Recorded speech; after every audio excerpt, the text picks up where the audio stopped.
your input. And I'll tell you what I've been told. Muniambie ile amtaki, ile mnaona. But you are the guys actually to guide me. You people, the truth of the matter, you know much more than we all do. Your exposure is very high. Munaingia kwa internet, kwa wapi, munajua mambo mingi sana. Now is only a foolish leader who will pretend that you can lead this country without the support of the young population. There is no leader who will succeed unless you listen to the young people. Because whom are you leading? You know, if you make university education good, it's for the young people. Who needs jobs? It's the young people. When we improve our economy, who are the greatest beneficiaries? Our young people. So our young people are central in any discussion about this country. Therefore, I just wanted to let the country know, I'm sorry, I had said 3 o'clock. I have requested that I move it to 5 so that I have time to listen to you, and then I have 1 hour to include what you tell me in how you want this country to be governed and what you want us to do and how we move forward as a nation. And I must tell fellow leaders in this country, anybody who ignores our young people, you'll go nowhere. You are dead on arrival. Anybody who is not having a partnership with our young people, utakwama. Mimi najipanga na hao vijana. Mimi hakuna pahali naweza enda bila nyinyi. Msiniache. Mnikumbuke. Mimi nauliza kwa heshima. Nauliza munisaidie. I'm asking you to advise me. I'm asking you to guide me. I'm asking you to tell me how you want this country to be run. And I want to be in partnership with you. Before the elections and after, I want us to work together. I want you to be my permanent partners in my leadership journey. And you have seen the guys I move around with are young people, isn't it? So my team is young. Najua watu wanasema Rigathi is overworking nini, vijana wananisukuma bana. They push me to the wall. Wananipangia program kutoka asubuhi mpaka jioni. And when you work with the young leaders, you also get energized. They give you energy. So I'm asking anybody who wants to be as active as Rigathi, tafuta vijana wakuzunguke. Anaenda utafaulu. Si ndio? Si ndio? So young people, thank you very much. Welcome to Amanyoro. Mama Boys has fed you? Amelisha nyinyi vizuri? Yeah? Yeah. Hata akiamua achije ng'ombe zingine kabla hamjaenda? Si ni sawa? Eh? Sasa au Pastor Dokas hivi jana hata wakikula ng'ombe zetu hata sisi tunakamua. There is no problem. This is Kenya. This is the future of our country. And I'm sure today they will leave us as great leaders. I am sure they'll guide us properly. And these people cannot mislead us. They'll give us the correct advice. And they'll tell us what aids our country and what they think should be done so that we get our country on the good trajectory. Si ndio? Umesema bagi ni ya nani? Eh? Kwa hivyo ni relax. Ni relax. Vasa sawa, so asanteni. I look forward to a great conversation. Thank you very much. Asante, Your Excellency. Kwa mara nyingine tena, bag ni ya nani? Bag ni ya nani? Wanasema bag ni ya Rigathi na ni moto, au sio? Au sio? Asante sana. Thank you so much, Your Excellency, for that kind guidance. And I wish at this juncture to invite a leader of the National Youth League in DCP party, a leader who has been so particular about the youth. She's actually suffered under state intimidation. That has not stopped her. She's a leader who is outgoing, vibrant, and aggressive to ensure we have a say, a voice, and a representation at the table. Ladies and gentlemen, put your hands together for our youth leader. Karibu sana Wanjiku Thiga.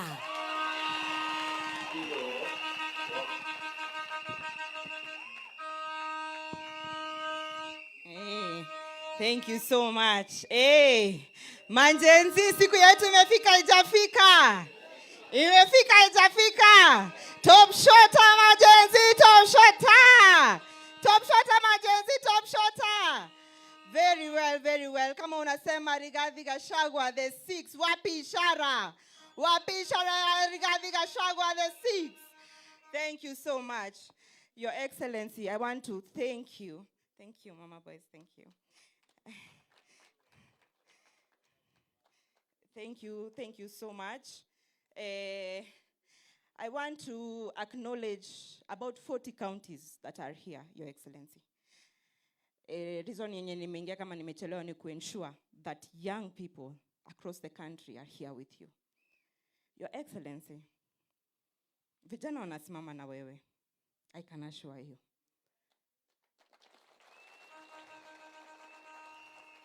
I remember 2024 tukifanya maandamano, nani alisimama na sisi? Nani alisimama na sisi? Who risked his presidential seat that he was a deputy president and he gave it away for young people? Alisema, akaambia Ruto, please don't kill our young people. Your Excellency, we thank you for the sacrifice that you did, and that is why every young person in this country is solid for you. Your Excellency,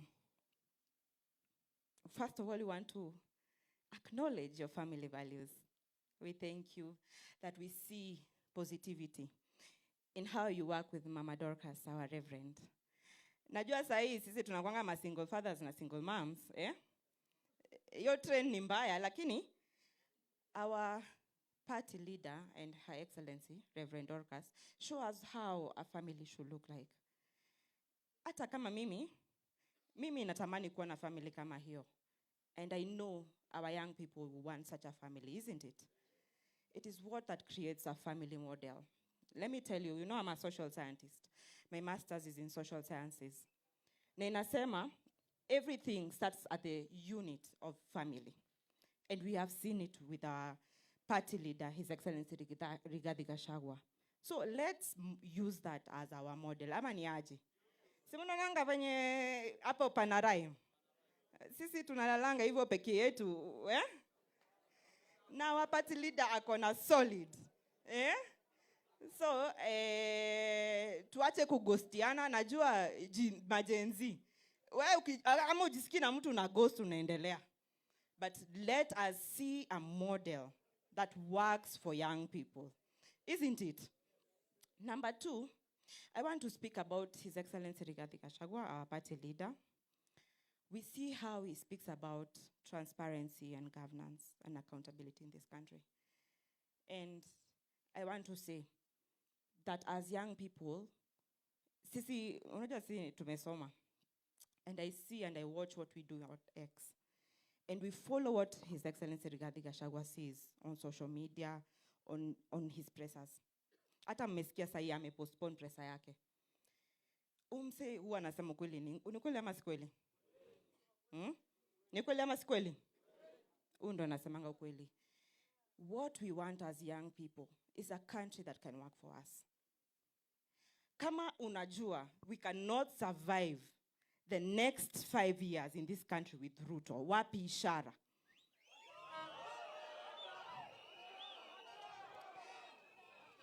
Uyo jamani, one time, si one time. Tumejangori, hatujajangori. Kasongo must go. Rigathi Gachagua, turn off fresh. Tumeagree hivyo? And Your Excellency Rigathi Gachagua, mimi nikiwa ndani walinishika. And let me tell you, I know so many young people in this congregation were with me. Top shotter, Genz, top shotter. Wale walikuwa pale Kiambu, mulikuwa mamkua. Na wenye mulikuwa social media mkitutetea mkua. Let me tell you, Your Excellency, these young people, they mean it when they marched it to parliament. Because we are fed up and we are done. Hapa wengi wao wanainama, ni kweli si kweli? Hiyo kitu ni real. Si ndio? Tunainama. Tunainama, Your Excellency. Wangapi hapa wako job? Wangapi wako mboka? Your Excellency. Your Excellency. Your Excellency, ebu angalia, wangapi wako job? Hakuna kazi. Haya, wangapi healthcare is working for them?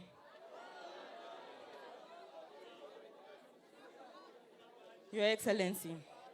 Education. Wangapi tunalipia brothers zetu na sisters zetu shule? Haya, wangapi tuko na kitu kwa mfuko? Wangapi tuko na kitu kwa mfuko? Hatuna. Your Excellency, our expectations are very high with you, but we know you can meet them. And that's why today, Murkomen anaangalia na shangaa vijana wako wapi, kumbe wako wa Monyoro. Anashindwa vijana wako wapi, tuko wa Monyoro. And we have a new leader, and our leader is Rigathi Gachagua. Ni kweli si kweli? Top shotter Rigathi, top shotter! Top shotter Rigathi, top shotter! Tuko kadi ama tunachocha mzae? Tuko kadi ama tunachocha mzae? I have over 40 counties here. Muki represent counties in Marsabit. Watu wako kadi? Wako kadi. Narok watu wako kadi. Kajiado watu wako kadi. Yes. Because we must represent. And it is a must for young people to reach. Because I sit in a decision-making table, we must be able to negotiate with numbers. History ya share si uongo? Si uongo? Ni ukweli na iko. Sasa sisi kama vijana tuko na shares ngapi kwa hiyo meza? Na nani anaturepresent ni Rigathi Gachagua. Because najua 2024, when Rigathi Gachagua was talking about us, protecting us, tulisema tuko leaderless, tuko partyless, ndio? Sai tuko chama. Tuko chama ama tuko chapa? Chama chetu ni gani? DCP. Very well, Your Excellency. Nataka kusema hivi, Your Excellency, allow me to shortly put you on a hot seat so that the young people of this country can engage you. Your Excellency, hawa watu wamenieka pressure.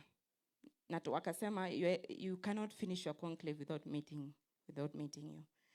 So we have only few questions, like 10 questions, so that young people can engage you and ask some collaborative questions. Si tuko na maswali ya Rigiji? Na si huyu ndo tunafuata? So, ya question ya kwanza, ningetaka kuita Jackson Jai.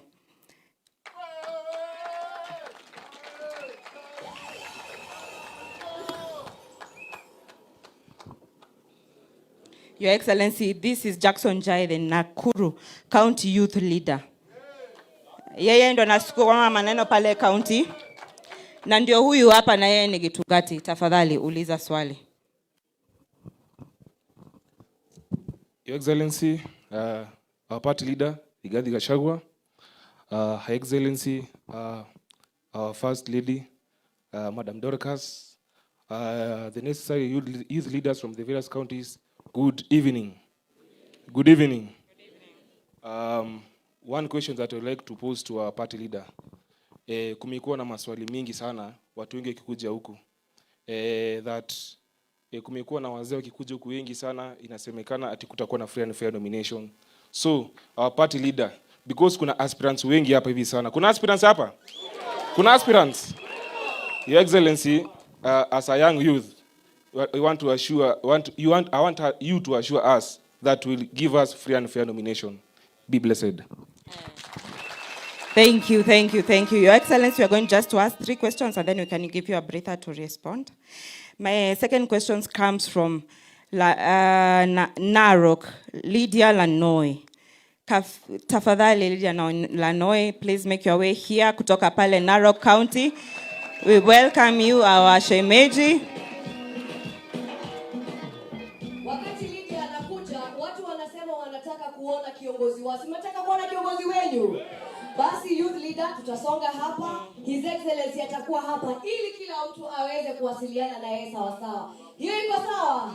Hapo mko sawa? Thank you very much. Tuweze kupata podium isonge kando, tafadhali Abdalla utamsaidia. Thank you George. Wabebe. Wabebe. Wabebe. Bagni ya nani? Bagni ya nani? Bagni ya nani? Tuwasiliane kwa bodi yetu sawa.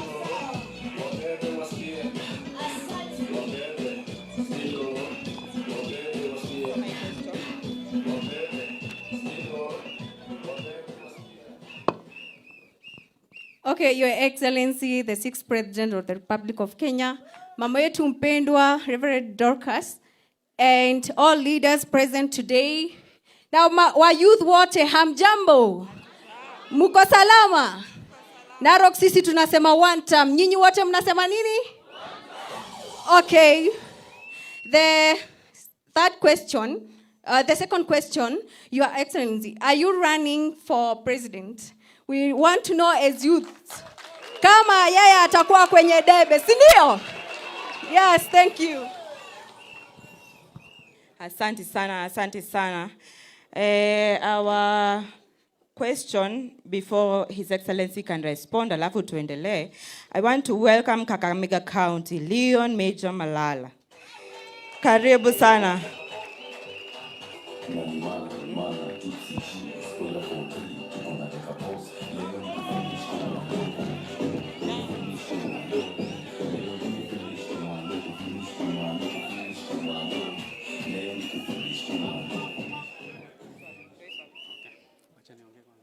Haya basi, mimi kwa majina naitwa Leon Major Malala, na leo hii nimekuja hapa Wamunyoro na agenda 3.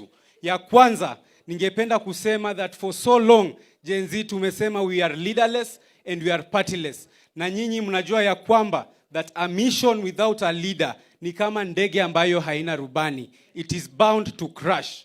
But leo hii I stand here firmly, boldly and assertive to tell Kenyans that the youths have found a party. Na chama yetu inaitwa DCP. Agenda number 2. Mimi ningependa kuambia my fellow youths, it is time we stop classifying Genz as an age.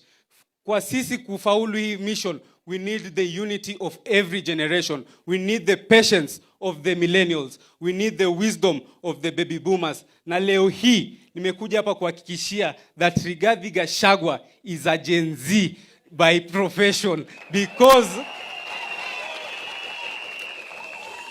this is a man who shares the same visions with the Genz. This is a man who has our interest at heart. Na nyinyi mkumbuke that history does not forget. Mkumbuke when our party leader Rigathi Gachagua, when he was the deputy president of Kenya, he was impeached just because of saying that we should not be shot as the Genz. Mkumbuke our party leader as Rigathi Gachagua, when he was the deputy president of Kenya, he took an initiative kwenda kule kwenye mlima kusimamisha vijana kukunywa pombe ambayo haitakikani. Na hiyo inaonyesha the interest that our party leader has for us. Mwisho, agenda number 3. Mimi ningependa kusema hivi.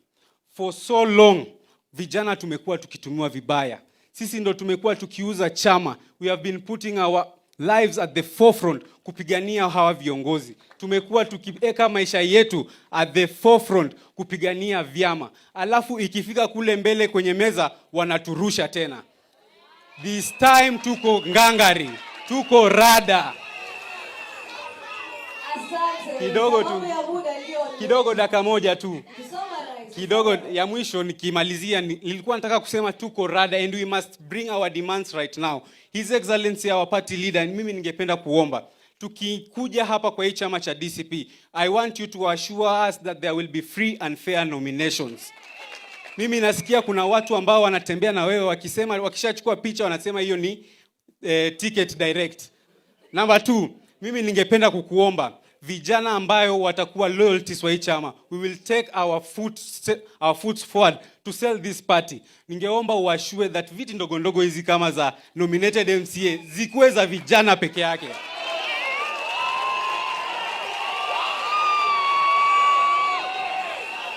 Mwisho kabisa. Party leader, mimi nasikia ya kwamba unaenda kule Marekani with mama boys, our lovely mother. Mimi nataka kusema on behalf of the youths, we wish you a safe journey. Na ningeomba sasa utuachie sisi vijana ground, sisi tuendelee kusikiza ground. Na huyu with our national youth leader Wanjiku Thiga, tunataka kuanzisha initiative ambayo tutatembea all the 47 counties spreading the gospel that DCP is the party. At the end of the day, tunataka Fatuma from the coastal region to join this party. Tunataka Wafula from Western to join this party. Tunataka Omondi from the Nyanza region to join this party. Asanteni, Mungu awabariki.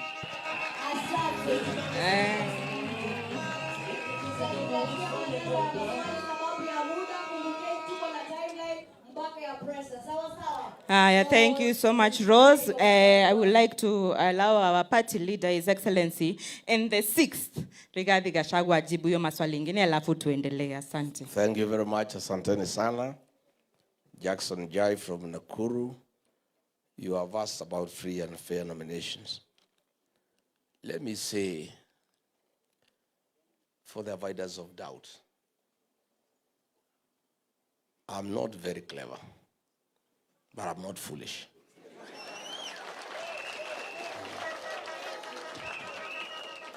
I cannot, with your help, build such a strong party, a party that has in 1 year has won a member of the National Assembly, has won 3 MCA seats in Kisa, in Narok and Kariobangi, a party that is everywhere, is a talk of town. We build such a strong party, then we destroy it by not letting the people to decide.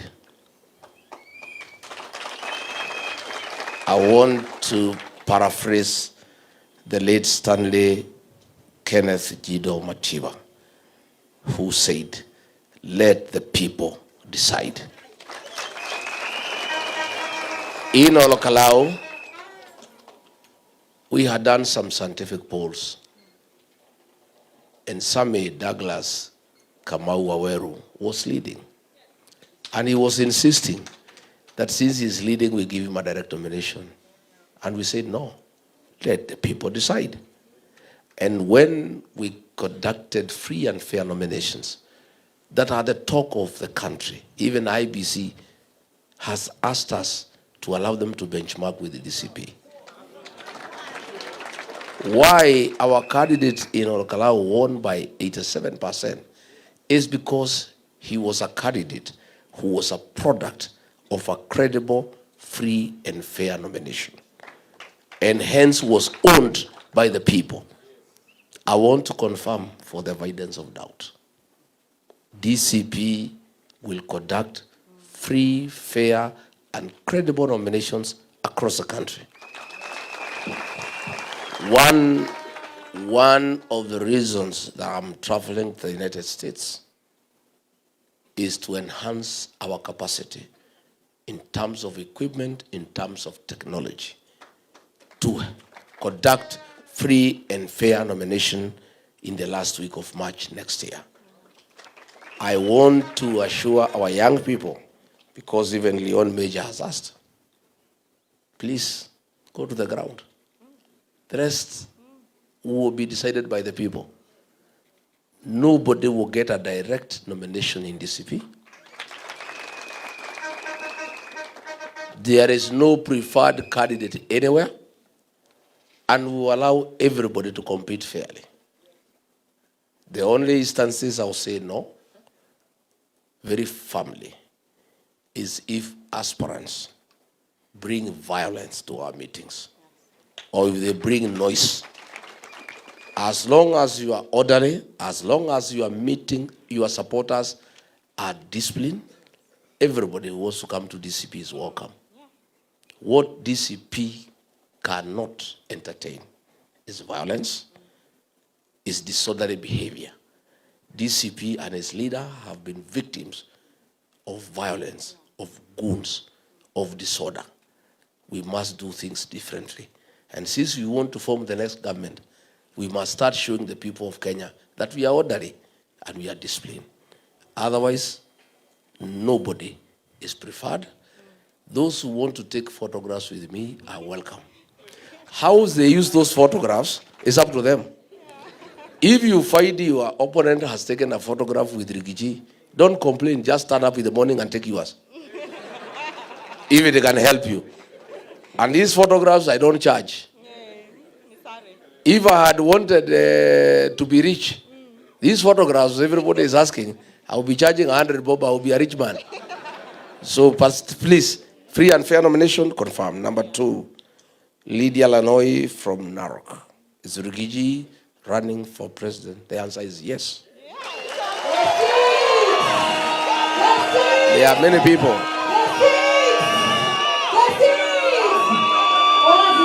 There are many people. There are many people, including supporters of my colleagues in the United Opposition. I've seen them on social media and in public platforms advancing a ridiculous proposition that Rigathi, his work is to remove William Ruto and give leadership to others. Ati hiyo ndio kazi yake. Ati Rigathi has a beef with William Ruto because he removed him from office, and therefore he should just help us to remove Ruto and anoint somebody else. Rigathi is not a kingmaker. Rigathi is king. Let me say, I am not mobilizing Kenyans to remove William Ruto as president because of bitterness, no. Because of vengeance, no. It's my desire to have a good country. It is because I'm a patriot and I must apply the God-given ability to mobilize Kenyans for the benefit of the country. I'm not doing it because I have nothing personal against William Ruto. I have everything against what he stands for and what he does. I want good leadership in this country. And I'm offering myself for that position of president. And let nobody tell you that because I was removed from office, I cannot run. Section 75 of our Constitution says, yes, anybody removed through that method should not vie. But Section 99, Sabbatical 3, and the two sections must be read together, that anybody who has a challenge on matters of Chapter 6 of integrity cannot be stopped from vying until and unless he or she has exhausted all the remedies provided by the Constitution, all the way to the Supreme Court. And the two sections, the frame of the Constitution were clear. They must be read together. We are in court, in the Court of Appeal. We believe the Court of Appeal will give justice to Rigathi Gachagua and his supporters. In the unfortunate event that they also pronounce themselves in an absurd manner like the High Court, we still have another chance at the Supreme Court. In the meantime, we are preparing for elections. President Uhuru Kenyatta and William Ruto had very serious case against them of murder, rape, displacement, genocide, very serious things against them. But the court said no, they are innocent until, and they must be allowed to run. And Kenyans said, we will decide. And they ran and they won. Rigathi Gachagua has killed nobody. He has raped nobody. He has displaced nobody. All he has done, he has been punished because of standing with the people of Kenya. Because of saying Genzs are not criminals. Because of saying we should not steal from the people of Kenya. Because of saying people should not be evicted. What crime has Rigathi Gachagua committed? Let anybody tell me. Why would any court in this country deny me the right to pursue political office when I've done nothing? And the High Court pronounced itself that I was taken through an unfair process and I did not get the right to fair hearing. Then the same court allows the product of an unconstitutional process to stand. It's what you call a constitutional absurdity. I am persuaded that the judges of the Court of Appeal will apply sanity, will apply the law as it is read, and allow Rigathi Gachagua to be who he is. And I am determined to pursue political office because that is what Kenyans want. Yes. Number 3, Leon Major, yes. You guys said you are leaderless, partless. True. But for us to have meaningful change, a leader must be elected. Yes. A leader must be elected through a political party. Yes. So the reality of the Kenyan politics and our constitution is that the Genz must belong to a certain party and they must back a certain leader, one way or another.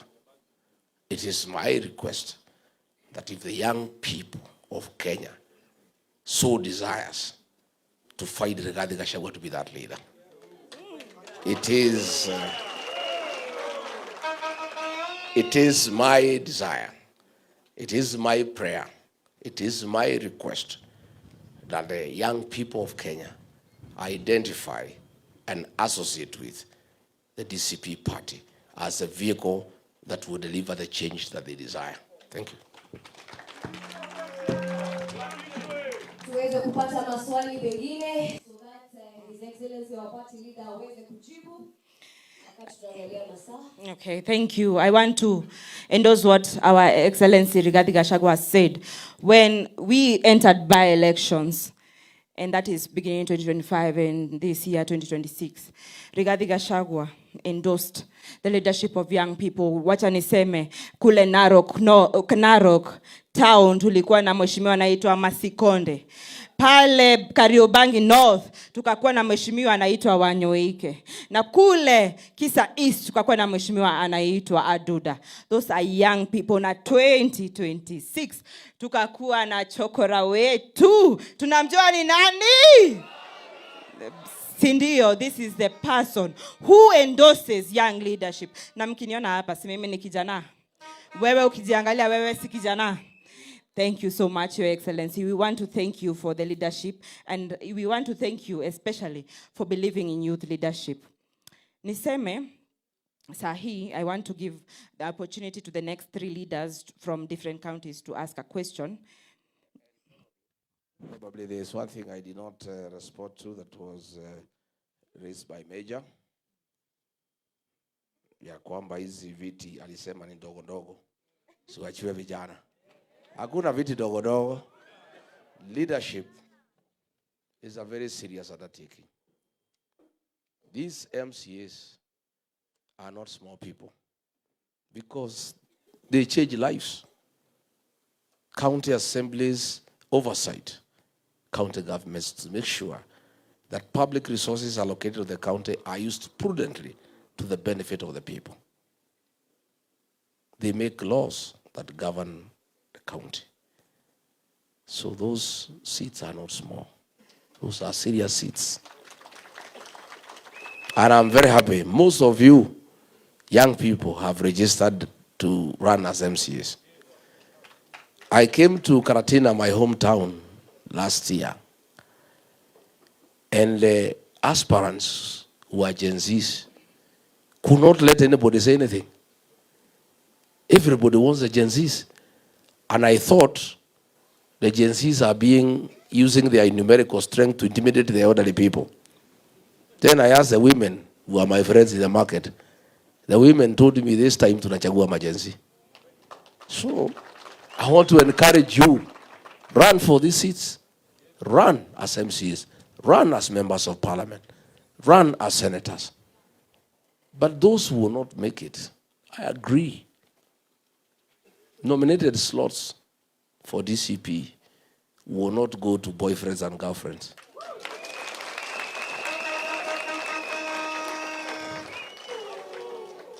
If you want to take care of your girlfriend, start for her a small business and take care of her.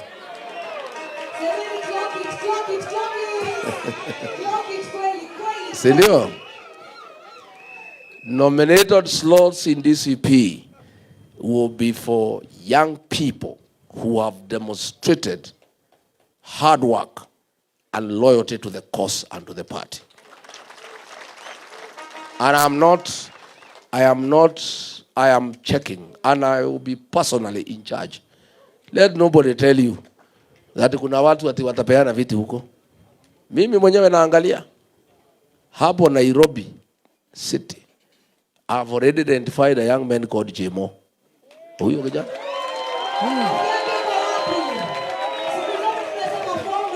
Huyo kijana, this young man.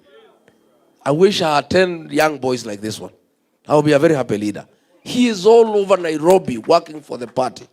He is in Mukuru, he is in Kariobangi. Kijana amejitolea. That his name lazima itakuwa number 1 in the nomination list. Yeah. I monitor what's happening. In Nakuru, there is a young fellow called Jai. Yeah?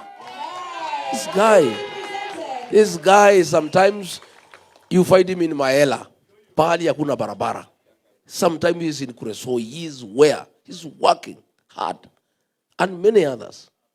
You people work hard. Hata wale wanatusukumia maneno mtandao.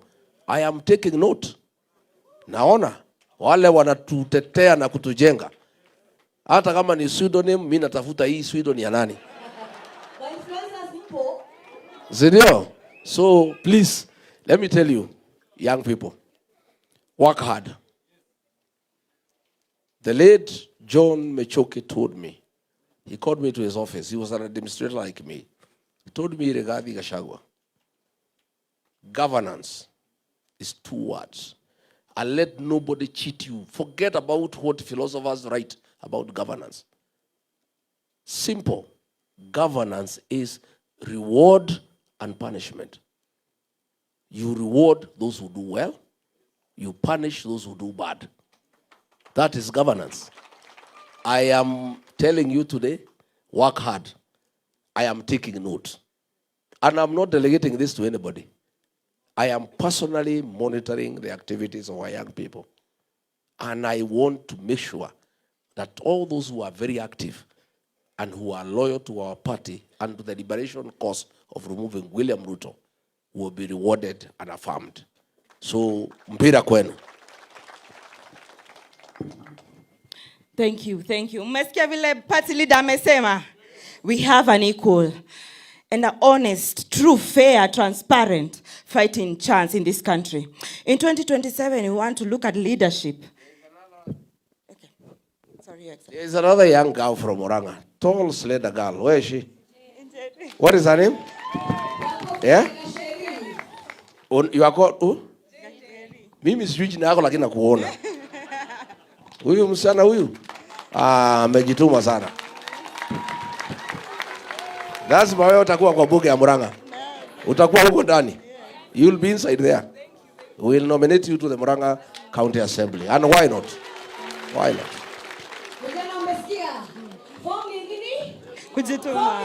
Kujituma. Na tujitume na DCP ama ni aje? Tujitume na nini? Na tunaona mzaya anaangalia, si ndio? Our party leader, His Excellency Rigathi Gachagua, he's monitoring. Mtu halali. Kuna wengine tunaona wamelala social media. But our party leader is very, very agile and is looking. The next question I want to welcome Student Caucus. Do we have the NEC member Student Caucus, Wilson, in the crowd? Yes, Wilson, welcome.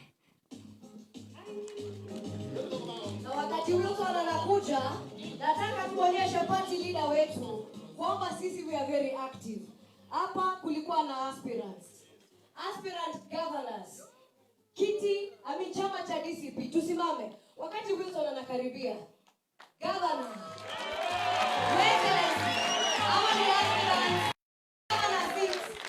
Genz and DCP. Hii ni Nakuru County.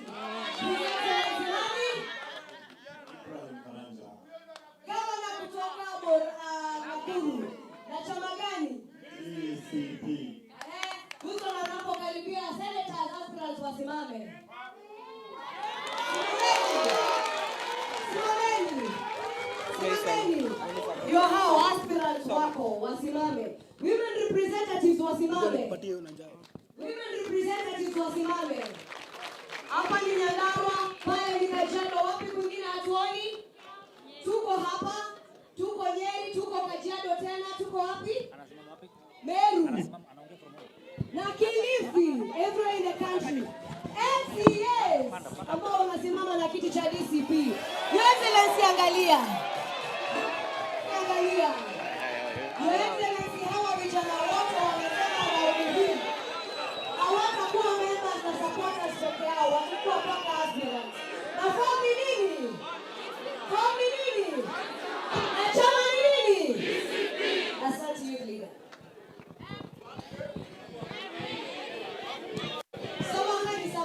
Samahani. Members of Parliament countrywide. Tusimame jamani. Members of Parliament. Members of Parliament. Hey!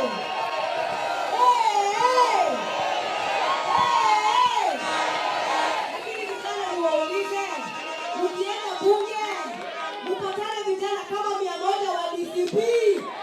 Mnaweza sikia uchungu kweli? Mnaweza jikura? 2027 tuko ready. Asante sana.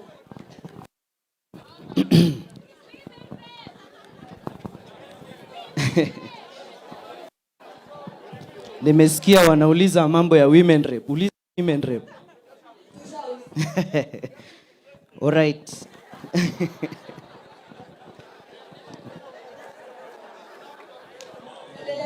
Sawa.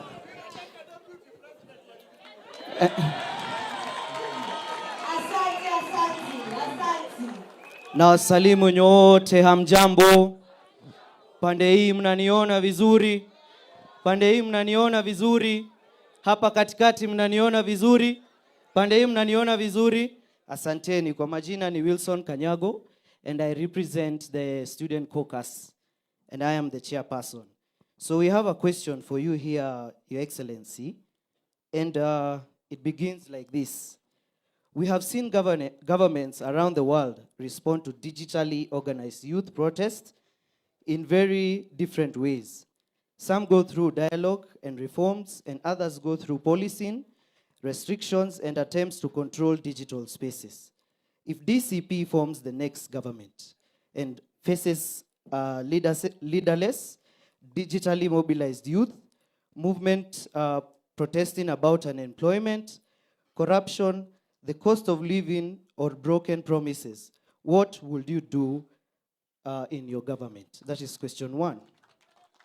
And perhaps the bigger question is, will your government see an angry person as an enemy of the state or as a citizen whose government has a responsibility to listen? Kwa sababu sisi huwa tunasikiza nini? Bas. I have also a few questions. Nilikuwa nimejiandikia pale nyumbani. Si mnajiona nimejipanga? Nimejipanga vizuri.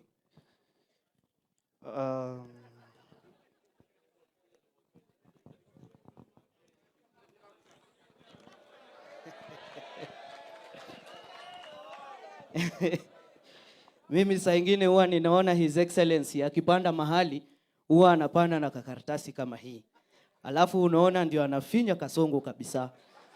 Sasa mimi nimechukua hii, nimesema I want to be like my party leader. All right. First of all, I will want to, as a student caucus, comrades power. Comrades power. Comrades tibim. Comrades finya. Asante.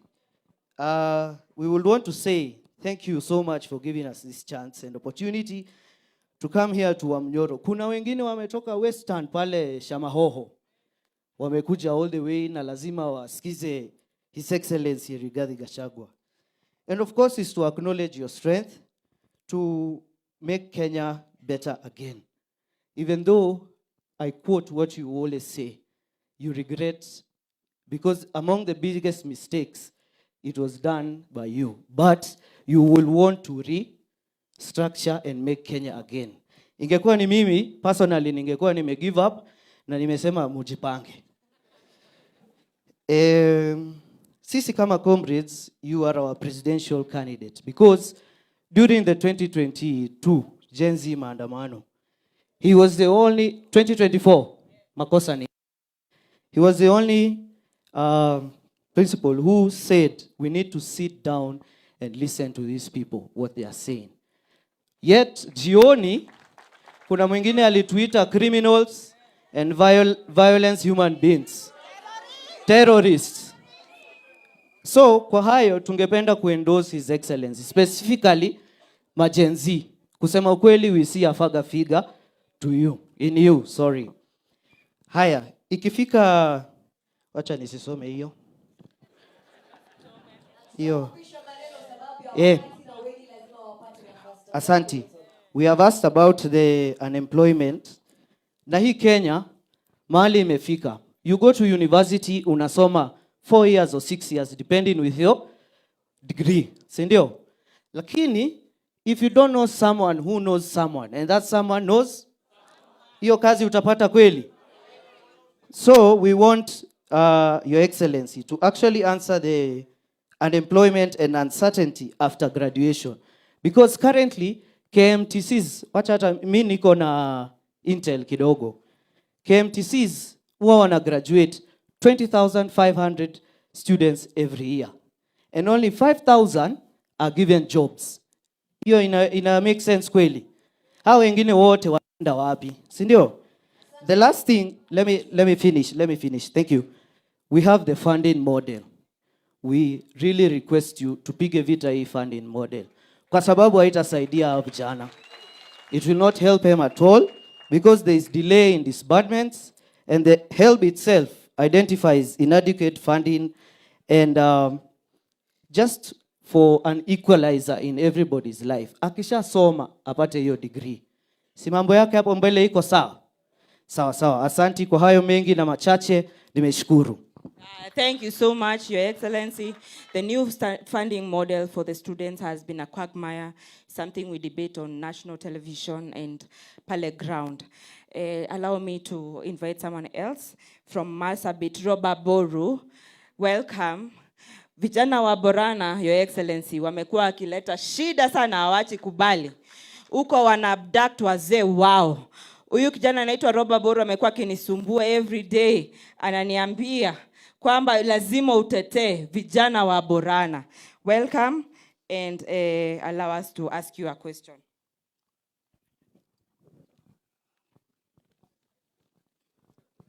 Yes, all protocols observed. Good afternoon. I'm Roba Golicha Boru. Lakini huko nyumbani watu wananiita area MP. Yes, Duale tayari ameenda, tunangoja afike. Tayari ameenda. So they call me area MP kwa sababu huko kwetu serikali imekuwa kitunyanyasa. Apart from physical development, the government launched a program called Ondoa Jangili. They abducted around 84 youths from Marsabit. As youth tumejaribu kupigana na hii challenge. Tumecause maandamano, tumecause demonstration. Tumeweza kuwarudisha nyumbani. But there are 2 young men who are still remaining unknown. They were abducted on 7th January 2026, and their whereabouts is still not known. They are from Bori location. One of them is called Boruguyo Jilo, and the other one is called Alake Malicha. The other one is called Alake Malicha.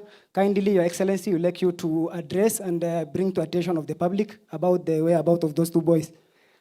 Now, my question is, can a young candidate survive the political jungle? Because in Kenya, politics is all about financial muscle. And most of young people, we don't have the resource, we don't have the capability. But we have very brilliant youths. We have very brilliant youths who are bubbling with ideas. They know how to drive this country ahead. But the political space is going to be flooded with, let me call, the deep state in terms of resource. Watu watakota pesa, watenda pale ground, na sisi vijana tutaweza kunyanyaswa. Kindly, can you address on that? Thank you so much. Makofi ya vijana wa Borana na pale Marsabit, wapigie makofi. wanapitia abduction, wanapitia execution. Lakini nakumbuka nipigia simu akaniambia naenda off na wananifuata, nisipopatikana tena ni hivyo.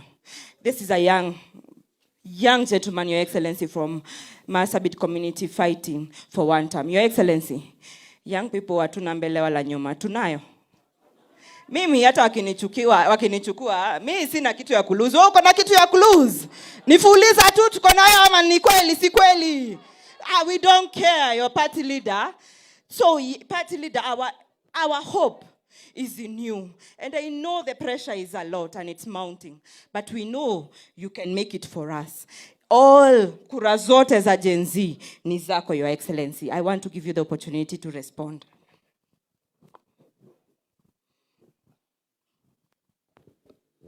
Thank you very much, Wilson, from the Student Caucus.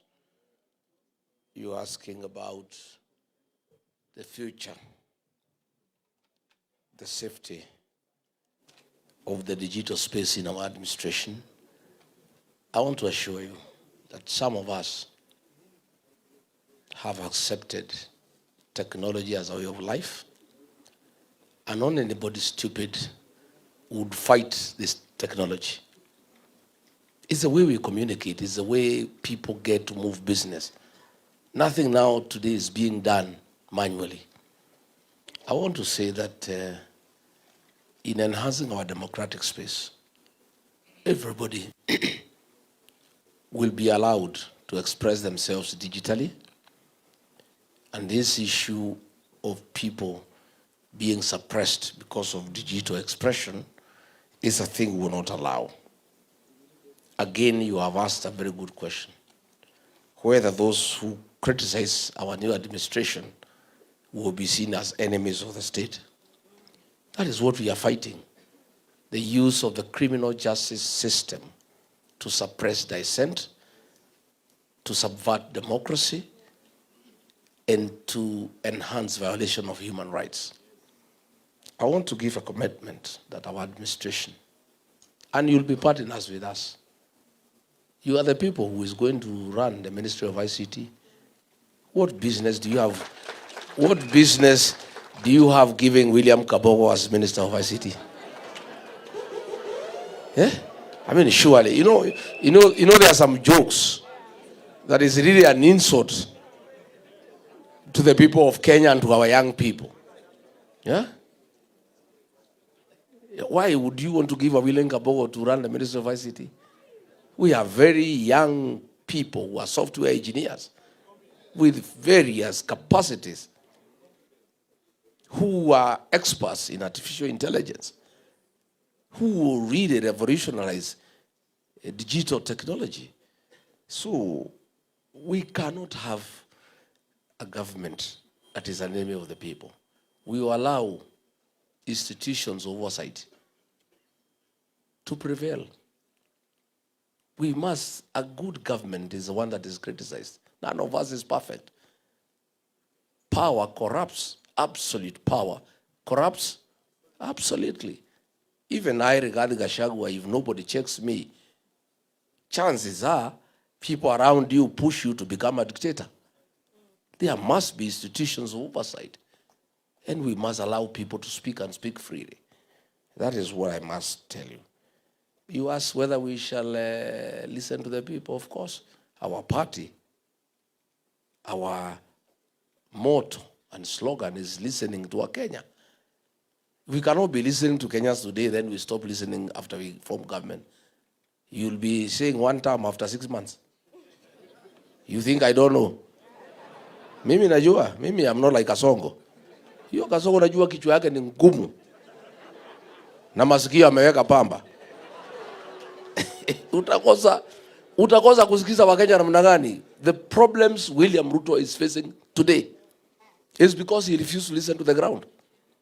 He was elected as a very popular president. I was with him. And we were elected, we were very popular. He was not spending any money to speak to anybody. Today, to do a meeting here in Karatina, he has to spend 20 million. His fellow, this soprano, cannot do a meeting without giving people 2,000. The minute you start paying people to listen to you, you have lost it. Because they don't care what you are saying. It's just a transaction, isn't it? People are just transactional. Nasema hii Kasongo vile naenda nyumbani, wacha tumusikize tu hata kama ni uongo atulipe twende. I must continue listening to the people of Kenya. And I tried to guide him. I sat him down. I was a very good deputy. I said, Mr. President, you are losing it. Kelele imezidi. Please, let's listen to the people. When the Genz started making a lot of noise, wakaanza kuchora yeye ameko kwa jeneza, he was very bitter. Nikamuuliza hata ukioko kwa jeneza kwani umekufa? What is your problem? Why are you bitter? This is just a way of expression. So I told him, let's listen to these young people. He said, no, let them be arrested and abducted and tortured and killed. Yeah. I know because I was with him. I saw him transform from a popular president to a dictator to a very unpopular leader by simply not listening to the people. Yeah?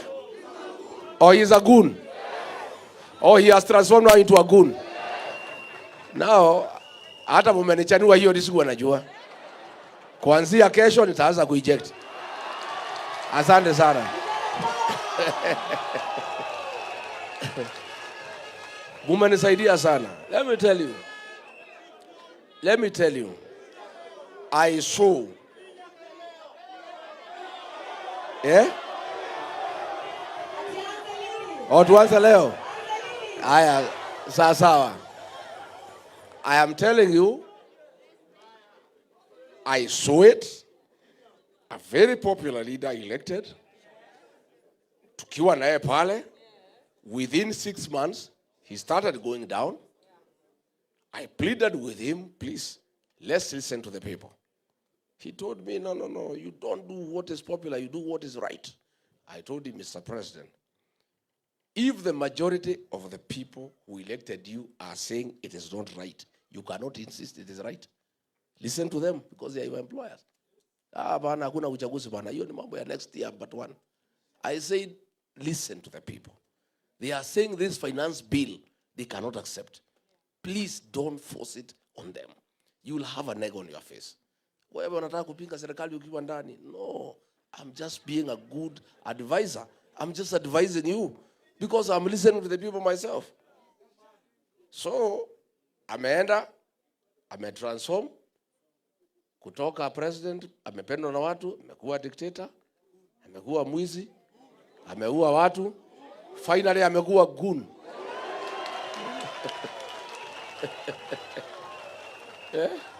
So, one of these days, when I retire, because I'm a student of literature and I like writing, I'll write a book. Yeah? Sendio. The transformation of a leader to a goon.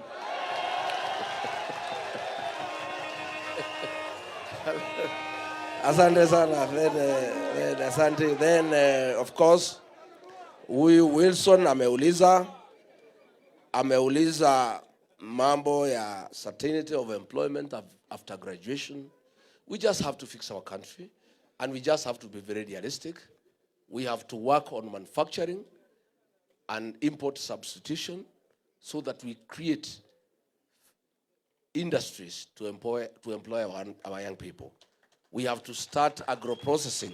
We have to start value addition. We must create means of employment. And this is something we have to work on very, very, very seriously. Forget about hii mjengo anasema tumeandika watu milioni. Ni uongo. You know? Sasa, okay, watu ya mjengo, okay, wale wamepata wachache. Na hawa graduates. Hata hiyo walipi. Hata kwa hii mjengo walipi. Sasa ona. Yeah? So, now, good people. University financing model. We don't have to wait for next year. The way to come up with a good university education financing model is by involving all the stakeholders. The students, the lecturers, education officials, and parents as well. And since you guys are telling me that next year we shall chase away William Ruto and have a new government. Why don't we start having a discussion so that by the time we take over, the model is ready, it's just apply, isn't it? So I'll propose university students, the ones we have. I'll ask my people, we put up a small team of student leaders in the universities. We'll get some parents, we'll get some lecturers. We start working behind the scenes by consulting all the stakeholders on what is an ideal university education financing model that can serve our country well. So that by the time elections are held, by the time we are sworn in, we immediately implement what has been agreed on. Then, was that the last one? Or was there another one? Iko Boru kutoka Marsabit. It is true, abductions, forced disappearances, extrajudicial killings are rampant, taking place in Isiolo, Marsabit, Wajir, Mandera, Garissa, Madare, and everywhere.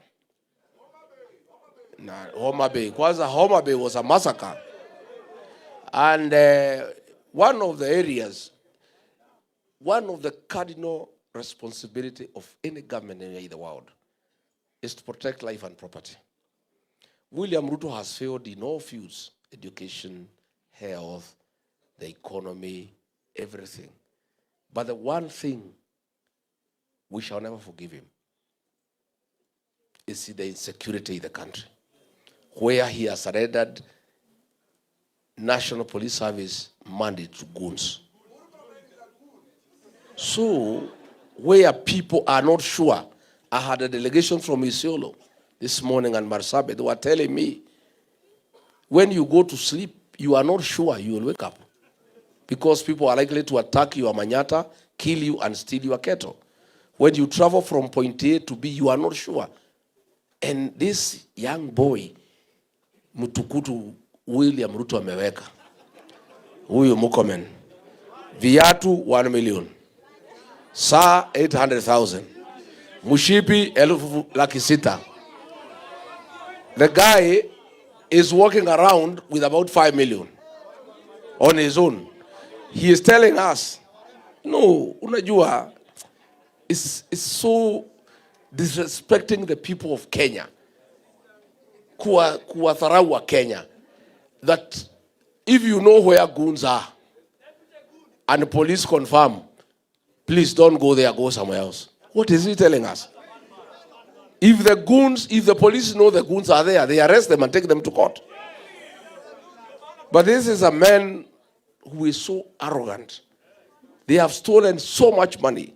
They are wallowing in opulence. They have too much money and power that he has the audacity to tell the people of Kenya, please, it is your mistake if goons hurt you. Why are you going to where the goons are? And the police have confirmed the goons are there. Yesterday, I think the MP for Mokoroine said something very good in church. He said, William Ruto, please start a department on goonism that can give 411 to Kenyans on where the goons are, so that they don't have to go there. Because as these goons are everywhere. Police and goons, you cannot tell the difference. Since Kenyans have no way of knowing where the goons are, then if what Mukomen said is what needs to happen, that Kenyans need to avoid where the goons are. And since he said the police confirm where the goons are, can the National Police Service start a small department for information purposes, so that every day, the way they inform us on weather, the way they tell us it will rain, there will be sunshine, sidio? So tunaambiwa leo, pande ya Madhare iko goons, musiende huko. Pande ya Karatina iko goons, musiende huko. Lakini swali yangu ni hii, since these goons are everywhere, unless Mukomen anasema tuhamie Tanzania ama Uganda, I don't know what we'll do. Thank you very much. Next. Let's have the last round of questions. Yes. Thank you, MC. We thank you, Your Excellency Rigathi Gachagua, for continuously engaging young people. Hivi tu ndio vijana tunatakanga ama ni aje? Tuongeleshwe tu, tuzungumzane, tusikizane, ama ni aje? Top shota majezi, top shota. Tupo. Aya, sawa.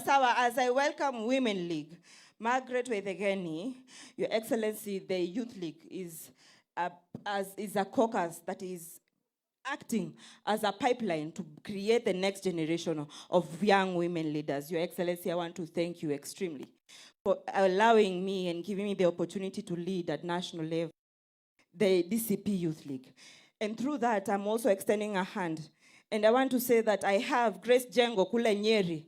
I am mentoring her to be the next leader through you, Your Excellency, and it's a pipeline for you. Tafadhali mpigieni Grace Jengo makofi.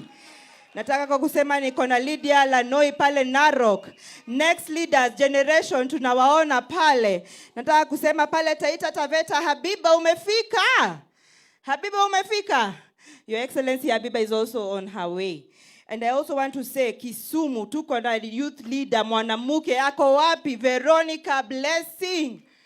Karibu sana wa Monyoro. Your Excellency, we thank you so much for honoring young women in leadership. And we know in you, we are going to be as powerful as Reverend Dorcas. Have you seen her in the podium? Have you seen her in her element? We thank you, Your Excellency. Tusema Weithegeni umefika, hujafika bado, fika haraka sana. Please come here and ask the next question.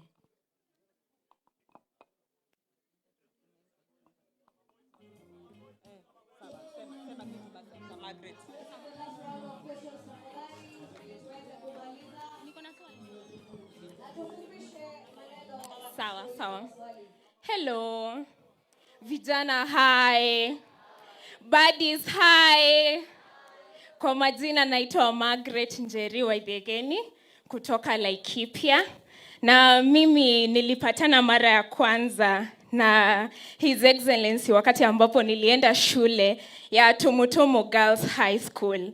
I can attest that he mentored us, he inspired us, and he showed up for us.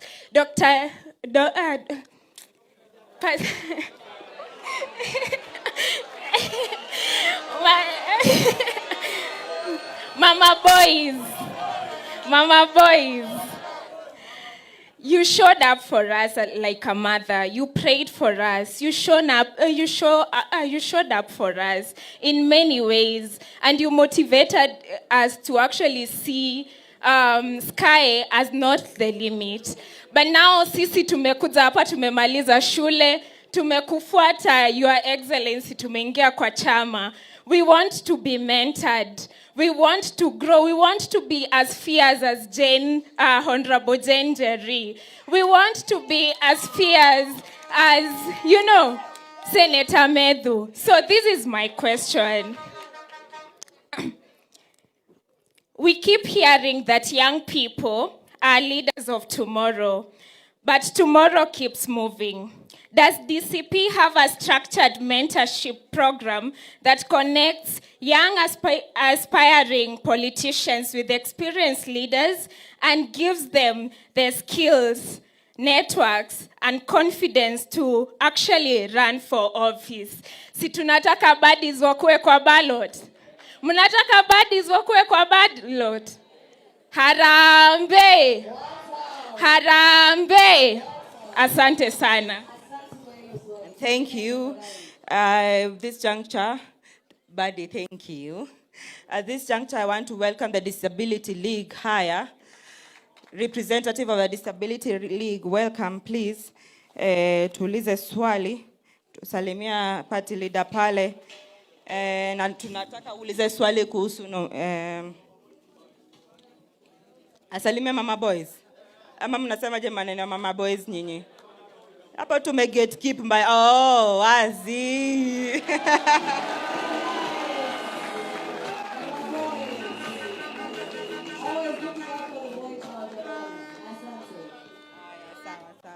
Haya sawa, tuulize swali.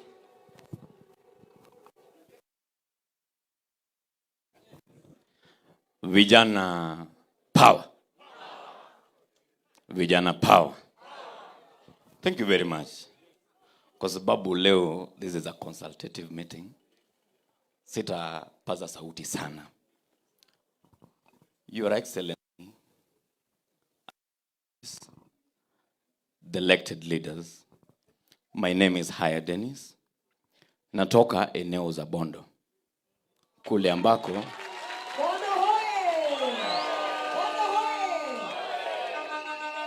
kule ambapo tulikuwa na mzee wetu Raila. Yeye ni jirani yangu. Tuliposikia huu mwito, sisi tulifurahi. Kwa sababu kwa muda mrefu tumetamani sana tuone party leader wetu na tusikizwe na party leader wetu. Nilikuja na watu wengi wa DCT na wamekaa hapa mbele.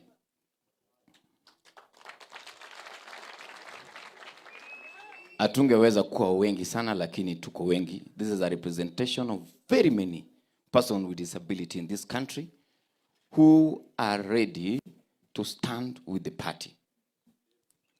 For time memorial, we have been having political parties in this country who have been having disability for formality purposes. That pains us. Na kwa sababu hiyo, mimi nilipokuwa kule mrengo wa ODM, wakati ilipofika, nilisema sitakaa hapa tena. Na nikakuja DCP, bado nilikuwa mtu mmoja, na tukakuwa wachache, na tukakuwa wengi sasa. Tulipokuja hapa, tulisema kwamba sisi ni watu ya one term. Sasa kwa sababu hiyo, Your Excellency, before niulize swali, nilipokuwa nimekaa pale, hao watu wananisomea sana. Ati Haya, tumekuja kuona His Excellency na hata hatujui. I think this is the only league mwenye hujawajua sana. Mimi ndio chairperson ya Disability League. Niko hapa na kina Mushiri. Niko hapa na SG Kamau Mbugwa. Niko hapa na coordinator kutoka Nakuru anaitwa James Mbugwa. Huyu wa mano alishikwa akapelekwa jela, na wakati IPOA alipoingilia kesi yake walitupulia mbali. Those are things that we want you to answer today. Tafadhali, na watu wengi pia wako hapa.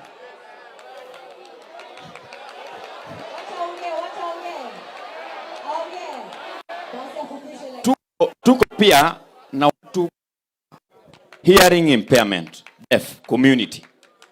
Wamekuwa represented hapa na wachache. Ningependa wasimame wao pia muwaone. Kando na hiyo, Your Excellency, tuko na aspirants hapa kwa Disability League. Just imagine.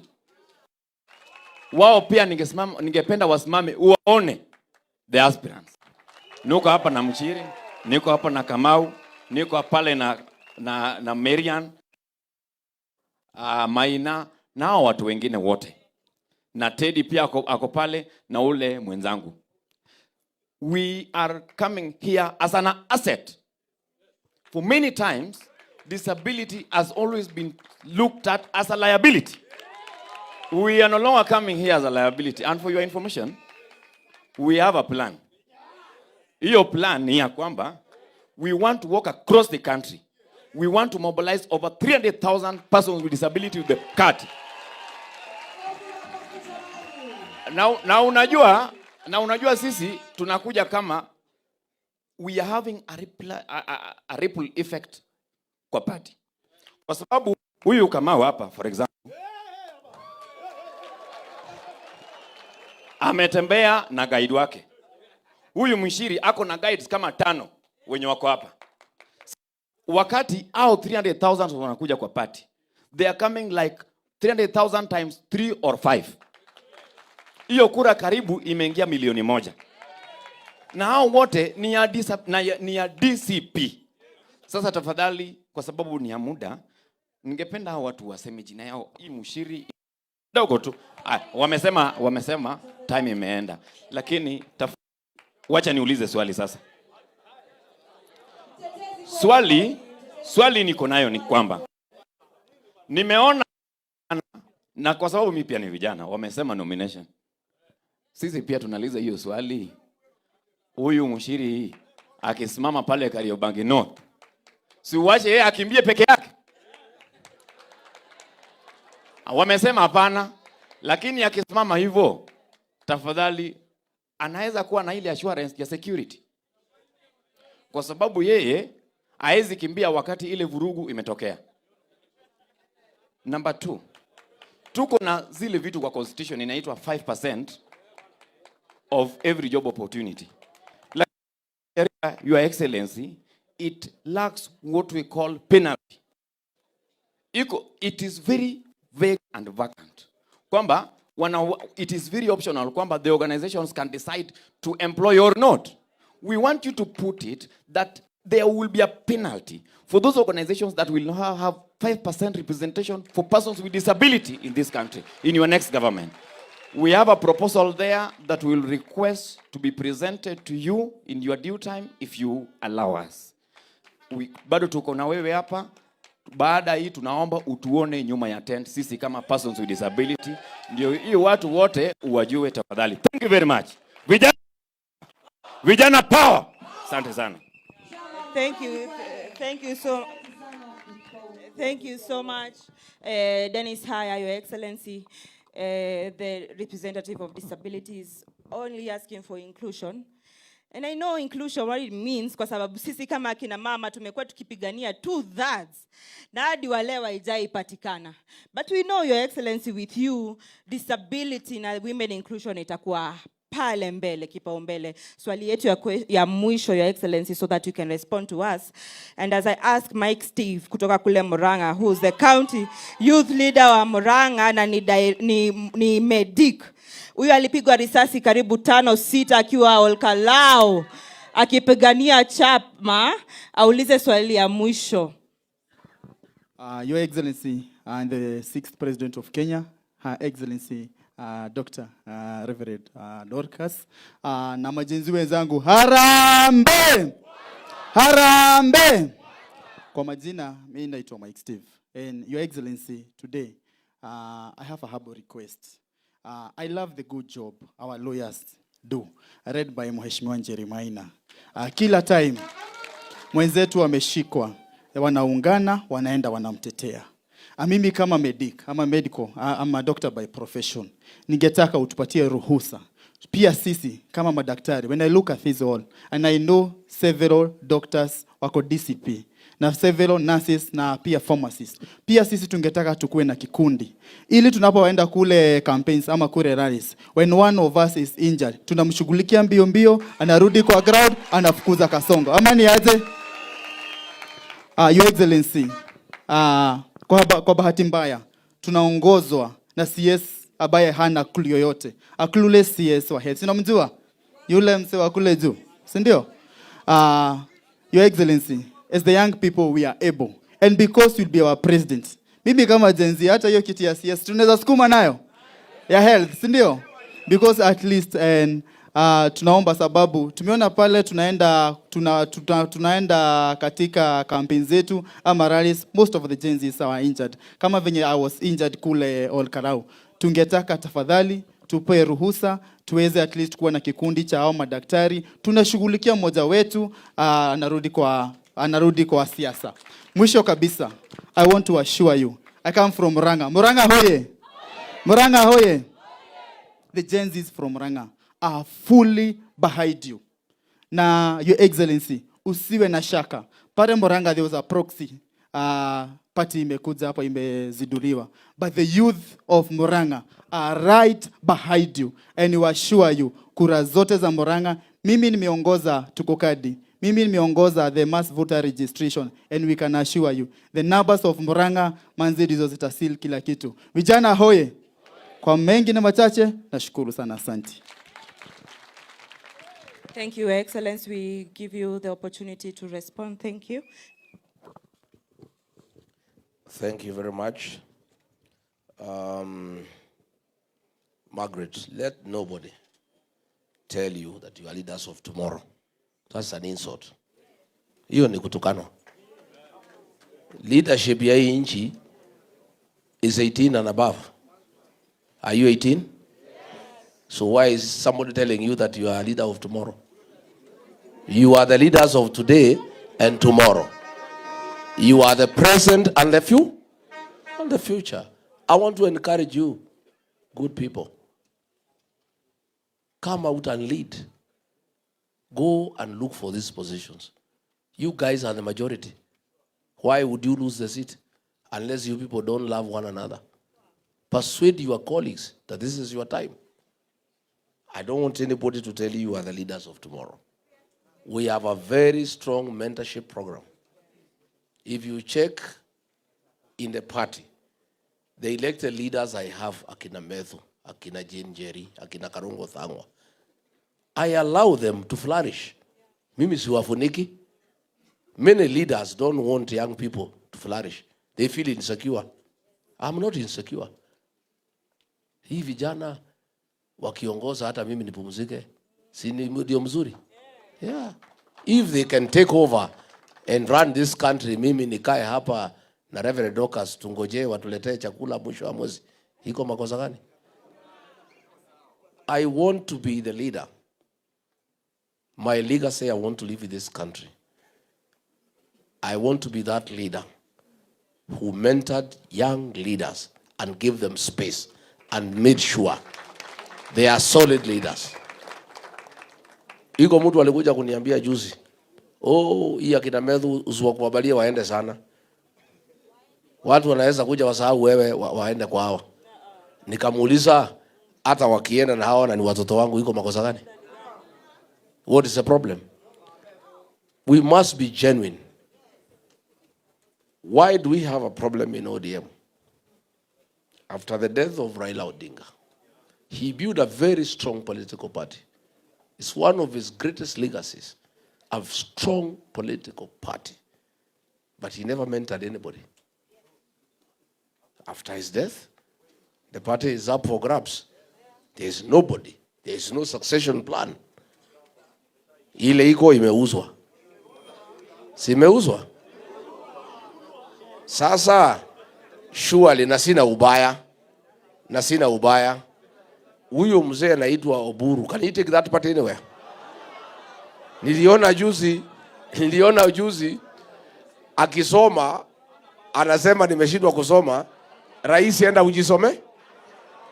But if the right honorable Raila Odinga had probably allowed Babu Owino to grow, yeah? If I was Raila Odinga, I am not.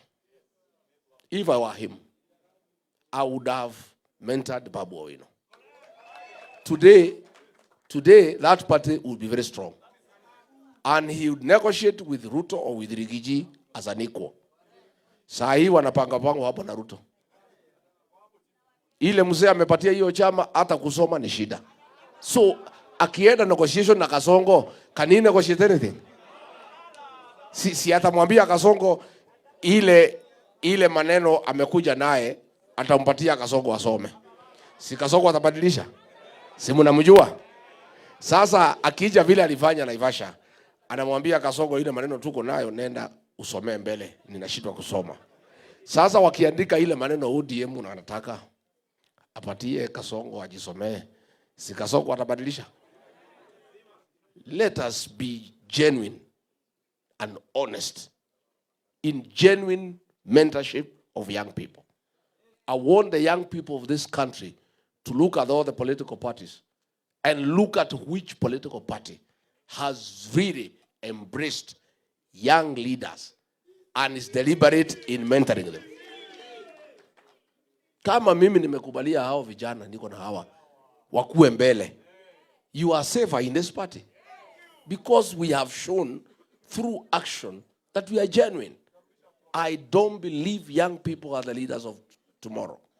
I believe they are the leaders of today and tomorrow. And I want to challenge you to take your rightful place in the Kenyan political space. And don't wait for anybody to come for you from home. Ati uitwe kutoka nyumbani ukuje uongoze watu. Hakuna mtu atakuita. Wewe utoke ukuje useme nimefika. Mimi niseme mtu ya PWD umesema vizuri.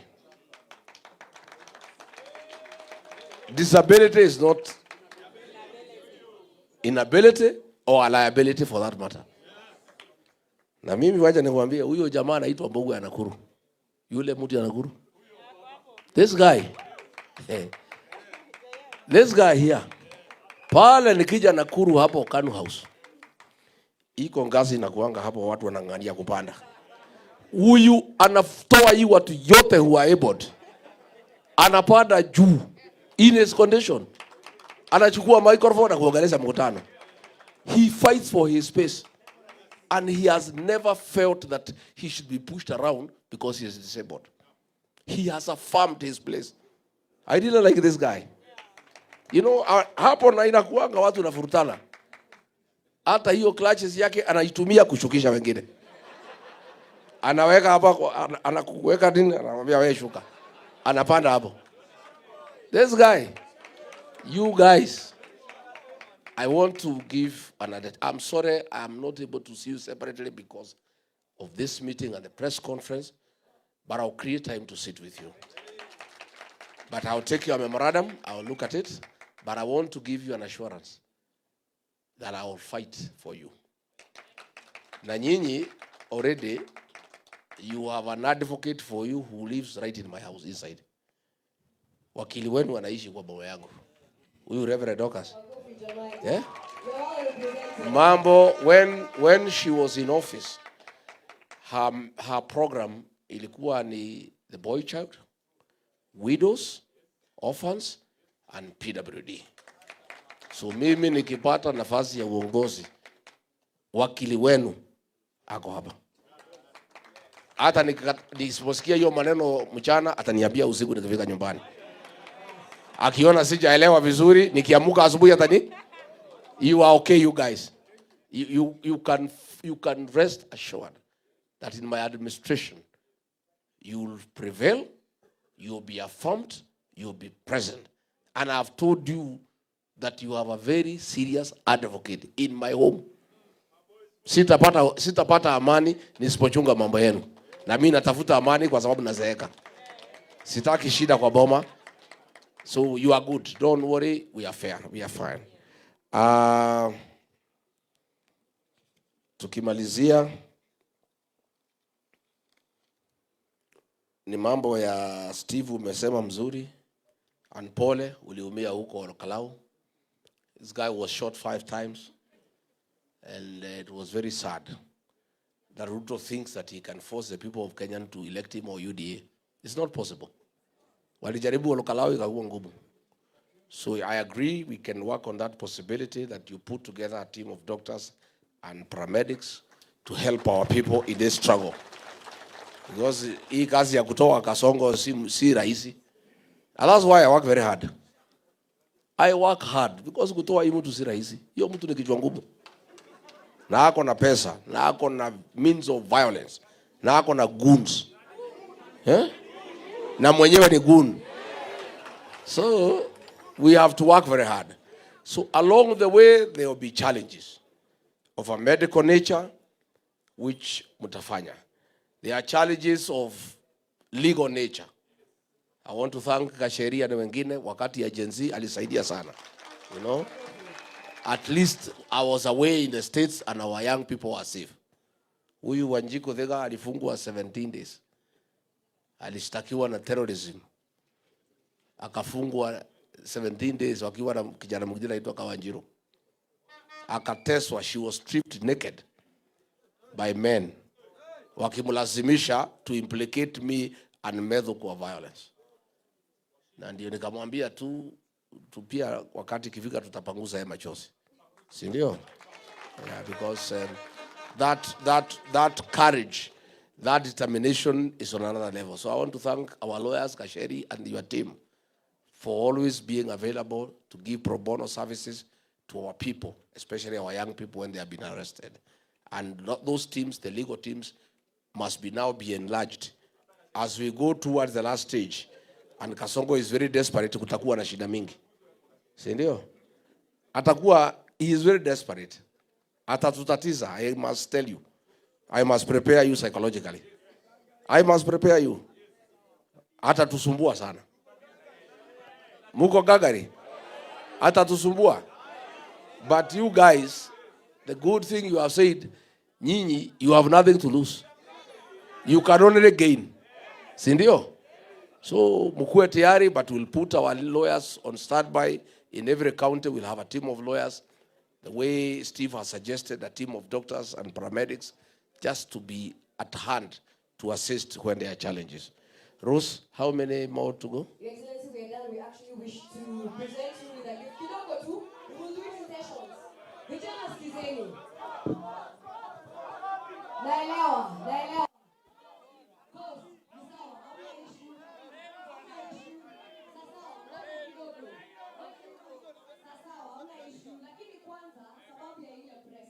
Kumbukeni tulisema kwamba tuko na session ambayo tutapata pia with His Excellency ya content pande nyingine na photo session. Sio? Na hiyo tutakuwa nayo. Ni sawa because I also want us to engage in that way. Sawa. Sababu tukianza hivi kila mtu atakuwa na swali. Na ndio maana tunataka tu manage. Sawa.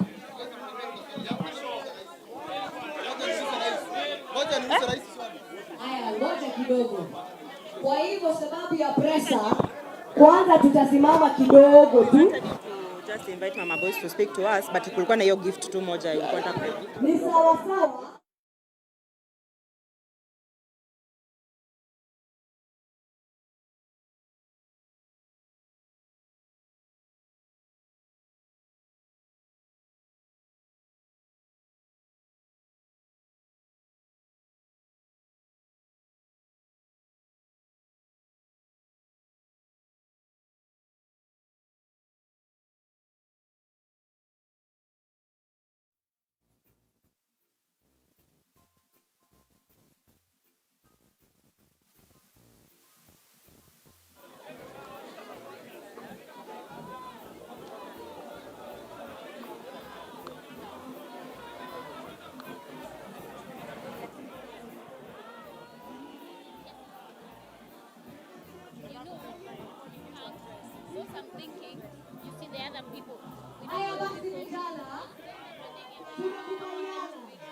Tupo tayari.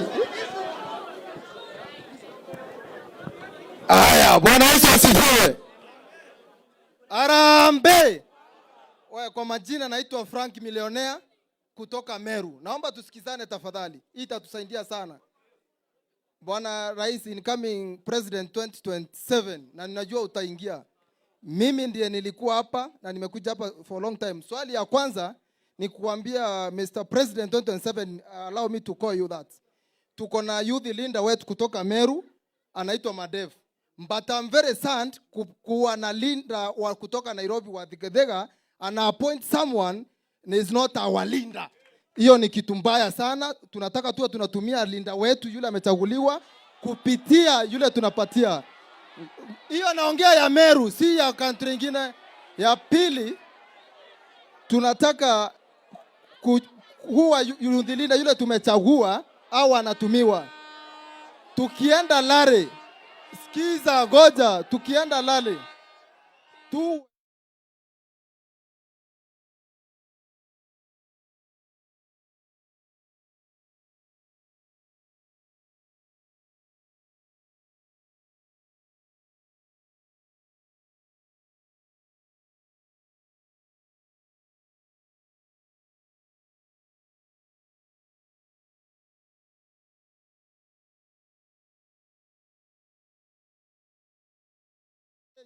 so tuwa tunaungana pamoja tukishikwa.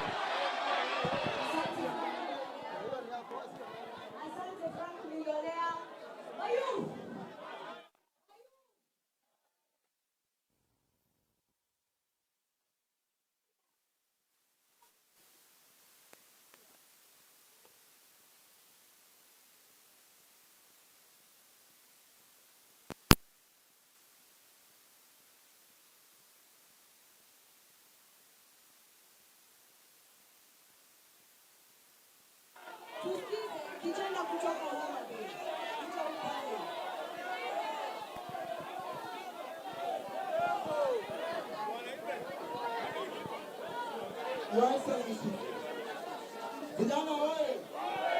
Your Excellency, my name is Gerish Paul Otieno, and I'm from Nyanza. It will be unfair that we came from Nyanza, a region that is very hostile, even to us, and we are not given an opportunity to talk. I have two things to say. Because our people from Nyanza hawakupata nafasi ya kukua na sehemu kama hii. Number one, just a minute. Number one, Your Excellency, I want to assure you, in Nyanza, we are in one term. We are not part and parcel of the government.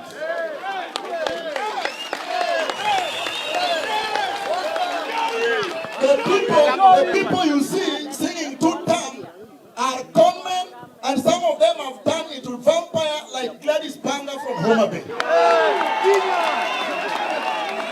Number two, Your Excellency, as the people of Nyanza, I want to request you, we want to feel part and parcel of this party. Come and visit Nyanza and don't fear anything, we will welcome you. Your Excellency, you are the party leader from DCP or of DCP. You are a Kikuyu. And I appreciate. I don't have a problem with that. And I want to say the people of Nyanza, we don't have any problem with Kikuyus at all.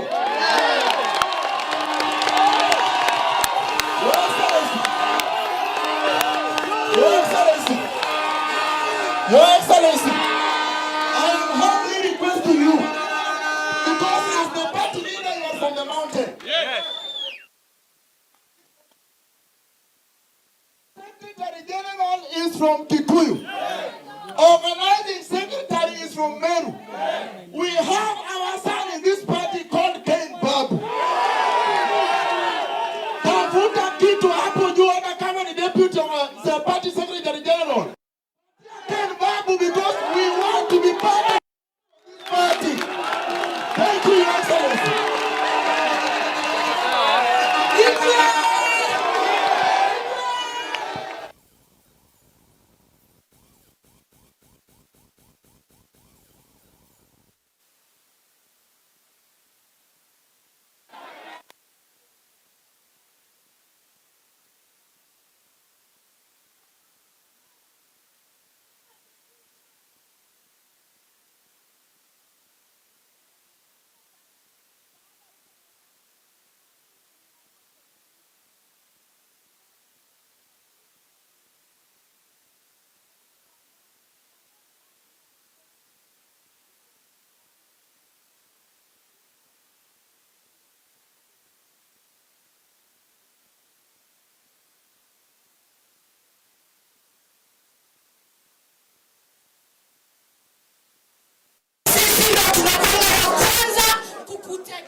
akitoka Nyeri, Kieni, Kafaru. Wamama wote, wasichana wote, warembo wote na Rigathi Gachagua, tusinyanyaswe na tusipewe intimidation. Wasichana power! Warembo power! Warembo power! Manake tunataka tumsikize His Excellency. Ngoja kidogo, tulianzia hivyo sababu lazima tusikie mtu wa mwisho, tuweze kusikia kutoka Bungoma. Thank you so much. I was waiting for this opportunity, Your Excellency. We come from, I'm representing the Western region. I remember very well, Your Excellency, when you began, you said you didn't want anyone from the opposition, the leaders from the opposition to be lazy. You said, kila mtu atoke, aende kwao, afunge. And then in Western region, tulikuwa na watu wawili, Wetangula na Mudavadi, ambao walikuwa kwa serikali. But hatukuwa na mtu yeyote ambaye alikuwa na nguvu sana ya ku make sure kwamba the Western region kura zote ziko pamoja. There came our son anaitwa Sifuna. Akakuja, akashikanisha the whole Western. Hata sasa hivi ukitembea kwa ground wanasema kwamba kama uko part of Sifuna atupigi kura. My question is this. Nyinyi wote sisi uko tumechanganyikiwa. Because saya hatuoni kama mnafanya campaign kama the opposition leaders pamoja. So hatujui tutaenda mrengo mgani. Do you have structures in place ambayo kuleni kwanza? Do you have structures in place ambayo nyinyi kama united opposition mnaenda kufanya kazi pamoja? That's the question.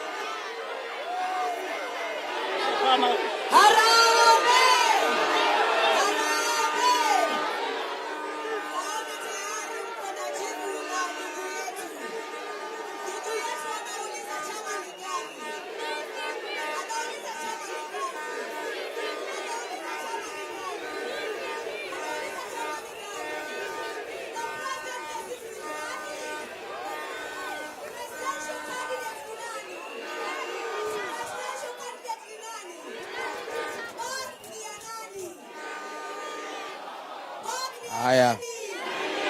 Thank you. Haya, please be seated. I appreciate. Please, relax kidogo. I know kila mtu akitaka kusugumuza. It means, what it means, I should engage you more often. Si ndio? Naona muko na maneno. Na if I had planned well, munisamehe, I would have set this day aside for you and nobody else. Si ndio? Ndio muweze kuongea ile iko kwa roho imtoke. So just be patient so that we have to prepare for the presser. Niseme kutoka Meru, if there is a problem, we'll look into it. We'll look into it, definitely. Na public rallies nikija. Going forward, we'll make sure 2 Genzs, vijana, wanapewa nafasi, na wasichana wawili. Yeah, after tumepatia wale wanataka viti, ndio Genz pia sauti yako isikike, si ndio? James Otieno from Homa Bay. Please just be attentive. I appreciate that Nyanza is one term. I do also have that information. Unajua Kasongo aligongwa na Wanga na Junet na Oburu akauziwa ODM ambaye ni Shell. Unajua yeye alikuwa anafikiria ananunua pamoja na Wajaluo. Hii Wajaluo, na nimesema mara mingi, hii watu Wajaluo ni watu safi sana. Kwa akili na masomo wako mbele sana. You cannot purchase the laws. These are people, this is a community that is very intelligent. It's a community that understands what is going on. Na ndio uliona hiyo vita ya Homa Bay, akina Wanga did not want Kasongo ajue alinunua share ya ODM. Alijua alikula deposit. Alijua akina Sifuna na akina Babu na Orengo, if they are allowed to hold a good meeting, Kasongo will know that the laws were not bought together with ODM awache kutoa pesa. That is why Wanga na Junet na Remo Domolo waliweka vita kali. We have never seen such violence to make sure that a good meeting does not take place, so that Kasongo does not know ya kwamba Wajaluo are not with him. So I agree with you, and I'm very happy. It is true. The Luo nation has nothing against the Rigathi. Rigathi has nothing against the Luo nation. The Kikuyu nation has nothing against the Luo nation. In fact, wacha nikuambie, the day William Ruto made a decision to chase me away from government is when I toured Nyanza with him for 3 days. Na nilipata makofi kali kuliko yeye. And he has made sure that anajaribu kupiganisha mimi na Wajaluo. Na Wajaluo ni watu werevu. Siku ya mazishi ya Raila Odinga pale Nyayo Stadium, huyu Remo Domolo nilikuwa natoka kuja, akapaga gunsi ya Nairobi. Alitaka wanipige hapo, kuwe na vita, imesemekane nimekuja kuharibu mazishi ya Raila Odinga. I'm an intelligent man. I made a decision that huyu ni mzee wa heshima. We should not do anything that can spoil his last day of honor. I was supposed to come to Bondo. Again, wakapanga goons wakiwa na Wanga, wakuje wanipige. Mimi nikasema, nikienda nipigwe kwa Wajaluo. Na sio Wajaluo wamenipiga, ni goons wameletwa kutoka Nairobi. Ndio jamii yangu nyumbani ianze kuwa vita na Wajaluo. I'm an intelligent person. I decided, and I said, when we were celebrating Raila akienda AU, the speech I made about Raila Odinga and Ida is on record. I said what I needed to say about that old man. Give flowers to a man when he is alive. Don't come to his grave to shed crocodile tears. Na uongo. From there, I talked to Mama Ida. Nikamwambia mama, ningetaka nikuje kupiga pole. Nikapanga na jamii yangu. Tukasanya mang'ombe na kila kitu, tukapanga safari. Mama Aida akaniambia nitakupatia siku. Nikagoja. Baadaye she was appointed ambassador wa UNEP. Hiyo maneno ikakuwa. Sasa siwezi kuja kwa boma bila kugojewa na mwenye. If a day will come, one day, familia inikubalie nikuje nipige pole, na tutakuja na watu wetu. And our people have said, come, tunataka kuenda kwa Raila Odinga. Because yeye alisupport Mwai Kibaki 202. Na tuko na shukurani. Na tumekuja kupima kabisa. Tukikompea huyu Raila Odinga na William Ruto, yeye bado kosea sisi wote mlima. There is actually nothing he ever did against us. Ilikuwa tu ni vita ya siasa. I am going to come and visit Nyanza. Mimi, I have talked with my good friend Babu Owino. Babu Owino is my good friend. And is my buddy. Na ni rafiki ya watoto wangu. Na nimemwambia Babu, ameniambia kuja, watu ya Nyanza wanataka kusikia ukweli. The last time niliita Ramogi, ile mtu naitwa Trevor Obija. Aliitwa na Omolo, akaambiwa asinipatie nafasi niongee. Naye kiti alikuwa anatafuta huko na Nyakachi, ikaenda. Si ndio? So once nikirudi nitaita Ramogi tena, niongee na hawa. I'll arrange a tour of Siaya, Migori, Homa Bay, and Kisumu Dala. I'll come. And I want to say William Ruto is working very hard to create a wedge between the Luo nation and the mountain. Ndio wa Junet wananitukana kila siku na akina Wanga. Lakini we know wanatumiwa na Ruto. There is no conflict whatsoever for whatever reason between the Luo nation and the Mount Kenya. Tulikuwa tunapigania viti. Raila akisimama president, Kibaki anasimama, tunakuwa na mgogoro. Saa hii we are not fighting. Na mimi niseme Wanga mnasema ati Rigathi ako na shida na Wajaluo. Mimi I never ran against Raila Odinga. I was never his opponent. Mtu alishindana naye ni William Ruto. Mimi sikuwa president, Wajaluo wakiwao kwa maandamano. I was not there. So hii maneno mnajaribu akina Wanga kuniwekelea Mimi nimeumiza Wajaluo wapi? Ours was just political competition. But I've never done anything against the community. Na nimesema mara mingi, the man who mentored me into leadership is a Luo man called Samuel Eric Oreta, who was district commissioner Kiambu, a man from Kedube, ambaye ndiye alinifundisha utawala. And I remain forever grateful to Bwana Oreta. Peter Raburu alikuwa district commissioner wangu Kakamega, alinifundisha kazi mingi sana. The late Hezekiah Oyugi was my PS, alinifundisha kazi. Mimi nimesema mara mingi nimesema mara mingi mimi nilikuwa na shida hii, tumbo yangu inanisumbua, naenda kwa daktari na mpaka nikapata profesa Mjaluo pale anaitwa Ugutu, akagusagusa akajua tembo gani, akanipatia dawa. For 7 years I have no problem. Mimi madaktari yangu ni Wajaluo, my architect ni Mjaluo, engineer yangu ni Mjaluo, wale watu wananisaidia mechanics ni Wajaluo. These are great people, na ni watu ambao ni watu wazuri, and they are very serious in what they do. Ukitaka daktari ambaye atakuangalia vizuri, look for a Luo professor. So wewe Kasongo, don't try to come between me and the Luo nation. Sisi hatuna shida na watu. So please, kwa sababu ya masaa, nitapatia nyinyi. Haya sawa. So what we do, good people, najua mko na maneno, but please, I beg you, because we have a tight program.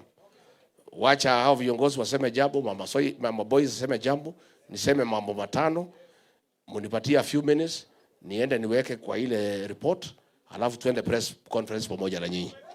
Tumekubaliana?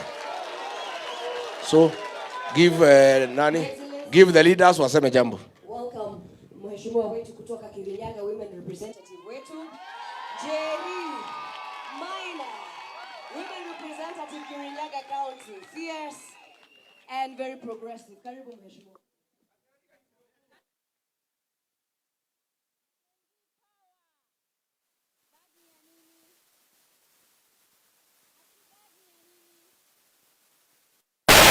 Sitaki kuweka sana. Juu sitaki tukosane na nyinyi. Mimi najua nyinyi wasee wenye mko na energy. Na boss, hata hao watu ni vile wanakupenda ndio maana unaona wakiwa na energy hivyo wakitaka kuongea. I just want to say a few things. Na mimi nimepitisha huyu kijana Ken Babu ni menti wangu, atafuta na watu sasa mtulie vijana. Ingine niseme ya kwamba mmeambiwa na party leader chama ya DCP itakuwa na free, fair, credible nominations. Mimi nilichaguliwa pale Kirinyaga at 27 years. So nilikuwa ndio nimemaliza shule, nikapata first job, wakanipea kazi. Vijana mjitume. Msiasikwambie ati you're too young to run. Asikwambie ati wewe una kakitu, wewe kuna mahali unaweza enda. Hata mimi niliambiwa bana. Hata mimi niliambiwa kuna mahali naweza enda. Ujitume kwa ground. Enda ongelesha au kina mama, wazazi wetu, wazee. Ongelesha vijana wenzako. Kampeni yangu iliraniwa na vijana. Na najua Alex Samson ako hapa ndiye alikuwa anaongoza blogging team. Na vijana wakajituma. So me, I know young people can lead given the opportunity to lead, Your Excellency. Hizo nominations, by the way, tunawaambia si za watu wazee, si ndio? Nominations ni za vijana kwa chama, ama ni aje? Because wale wenye wako na do wanaweza enda ground, wanaweza waende wapange vitu hivi 1 2 3, lakini vijana juu wako na ideas za kulead nation ndio wanafaa kuwe pale. Na si kila time ati vijana wako forefront ya vita, lakini ikifika ni nominations tunaanza kuona kuna wase wengine hapo hata hatukuwa tunaona kwa campaign, ama ni aje? So vijana, hii chama ya DCP, I can assure you, our party leader is committed to the leadership of young people in this great Republic of Kenya. Tutaomba vijana, mkuwe ma brothers na sisters. Hii space ni yetu sote, tunaweza toshea. Love one another. Support another young person to lead. Shikilia kijana mwenzako. Na unajua kila msee ako gifted differently. Unaweza kuta maybe huyu anaweza ongea vizuri kwa mkutano kama huyu Malala Junior. Malala Junior can speak, mwingine anajua kupanga kazi, si ndio? So tupendane, tusapotiane. The last thing, mimi najua time ya Genz, mimi nilikuwa ground. Unasikia walikuwa naitwa terrorist kahawa locals. Nilikuwa naenda hapo 8 am, natoka hapo 8 pm. Nikitetea vijana watoke kwa jela. Huyu party leader wetu ali raise over 10 million shillings ya kulipia vijana cash bail. Vijana wenye wako wanado wakatoka kwa jela. Her Excellency hapa mnamuona anapenda vijana sana. Wacha niwaambie, na unajua nitasema tu kidogo tu. Her Excellency, Mama Boys, unaona ile constitution ya vijana, young people, she contributed to a great extent kuhakikisha kwamba vijana wako kwa chama, structure ni iko safi kabisa, inawapanga na inahakikisha kwamba they are not being left behind. So this party cares about you, inawapenda. Na mimi nauliza youth leader, hawa vijana ni wako wote.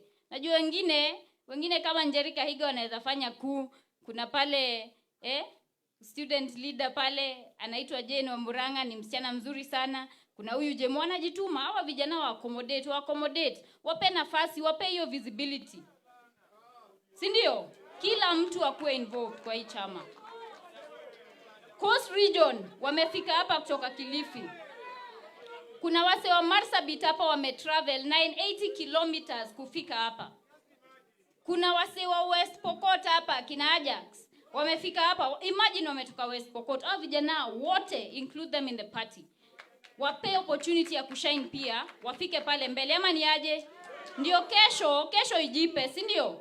Kesho ijipe. Asanteni sana. Mimi sitazidisha hapo. God bless you. I love you all. Sasa tuzungumziwe na mheshimiwa Kanini Kega Yela MP. Asante sana. Vijana power. Kasongo aende asiende? Nionyeshe Kasongo aende asiende? Your Excellency, this is your day with the young people. But I want to tell you as young people. Mimi mara ya kwanza kusimama nilikuwa 4th year university. Nikaanguka. I never give up. The second one niliingia. So I want to assure you, jipe nguvu. You'll make it. Na usiambiwe hata hii kiti ni ya fulani. Wakati huo tulikuwa tunashindana na watu walikuwa na pesa. Lakini niliingia. I want to assure you that you can make it. Your Excellency, if there is one thing that you will be remembered for in this country, because I have been there. Nimeona viongozi. Mimi nimekaa. Mzee nilikuwa na yeye. Baba nilijaribu kupandisha baba hapa kwa mlima. Ile kuanguka nilianguka hapa hujaiona. I want to assure you, Your Excellency, because there is something I have seen in you, mentoring the young people. If there is something, and I want this one to go on record, the only leader I have seen mentoring young people for future, and not for future, for now and into the future, is His Excellency Rigathi Gachagua. And a leader is measured by not what he has done, no, but how he prepares his exit and also his succession. Because unaweza kuwa umefanya mengi mazuri, but if you don't prepare your exit, kila kitu inaweza haribika. Your Excellency, I want to assure you, sisi kama jeshi yako tutakushikilia and make sure that Kasongo becomes one-term president. Thank you so much and God bless you.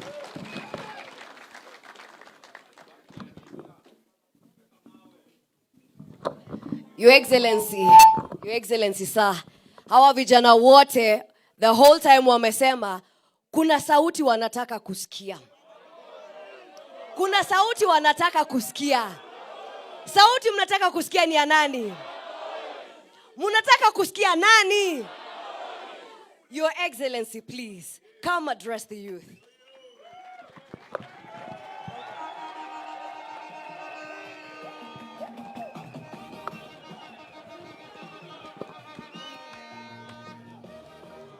Harambe! Harambe! Uko wazima lakini? My boys.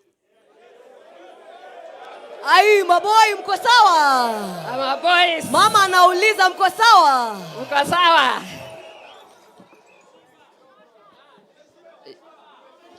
Mumeshiba? Sawa sawa. Kile nimesikia, Your Excellency, the People's Deputy President, and you know he's boy number 1 in the house. And I say this, Your Excellency, today there are many people who have come. The party DCP is one unique party, and it has what you call religious caucus, which does not no other party has. And I happen to be the matron of those young people. Those people came from many different counties. I would like you, Your Excellency, to see them as they stand. They were the first here to arrive here at 7 in the morning. And they pray for us. Muko wapi? George and the team, tafadhali. Tusimame tafadhali. Makofi jamani. Manake, we know in everything that you do, commit it to the Lord. And please sit. I think it is very important to know that values, ethics, family, and everything is very important. And God being the center is everything. When God is guiding you and leading you, you will never fail. So we should never make a joke about people just praying for tea and everything. The religious caucus had a chair who was supposed to come and say something. I will donate you 1 minute. George, come.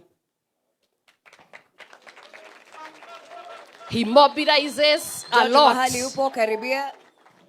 I want you to take just 1 minute and show them how the religious people talk. 1 minute. Praise the Lord. Tuko salama. All the students, because najua mko under the religious caucus, all the students that came from Western, from Nairobi, tafadhali mumekaa area tusimame wote. Will you just stand bala? Tuko team kubwa from Machakos, Western, from Nairobi, all that team that came. You can see it's a big team. So this is what we are saying. This is what we are saying. Tunaweza sikiliza kidogo. This is what we are saying. That in 2027, the young people will not just approach politics by faith. Tumezoea kuambiwa tuende by faith. As a church, we are going to approach politics by both faith and statistics and science. We must, as long as we want to believe, we would wish to understand that young people who are in campus, when I joined in campus 2020, the school fees was 26,000 and help was 40,000. Si tunaelewana? Food was 10 bob. Right now, hostel alone in the University of Nairobi 1 semester is 19,000. So we don't want to just do faith. We want to do faith and science, data. There's something called data. So as a religious caucus, we do not want to approach the party by just praying. We are going to contribute science, data, and bring expertise that is going to improve this party so that we will not just be a praying party. We are going to be a party that will present to the church data that will push us forward. Siko sawa sawa? Siapo tuko sawa? Thank you so much, ma'am, for being our mentor and for pushing us. That we are not just praying, but we are bringing data to the party that will help us. Thank you so much. Thank you, George. The global question today is how we approach the future. The future which belongs to the young people. 1.2 billion unemployed youth. And out of all the unemployed 1.2 billion, 60% are under 25. And we need to start thinking. I was listening to you asking questions, and I was expecting you would be contributing and telling us what is the future and how do you want to approach it. I'm going to speak to you, men and women. leadership has no color, leadership has no religion, and leadership has no gender. If you are going to lead, you must stand your place. And you must be able to say what it is that you want to deliver. It is not just being a leader for the leader's sake. Because the offices you are asking, they are structures, but the individual is the office. We want offices that serve the people. You are the future. You are the one holding the future. You are the ones who have gone to school. You are the ones who are suffering from help. You are the ones who are suffering from this SHA and everything. And therefore, you are to shape the future by becoming who you are supposed to be. Stand up with your feet, think with your mind, and operationalize whatever system and structures that are going to be there. If it is your leaders, hold them accountable. It is not just whimpering emotions. It is a place where you ask, what are you going to do? And then, once they go to the end of it, have a marking scheme. Even yourselves, you'll be marked. There is something called accountability. You have seen His Excellency, he has been standing firm and bold. And if it is the truth, it must be said to whoever, wherever. It must be said. And when it comes to young people,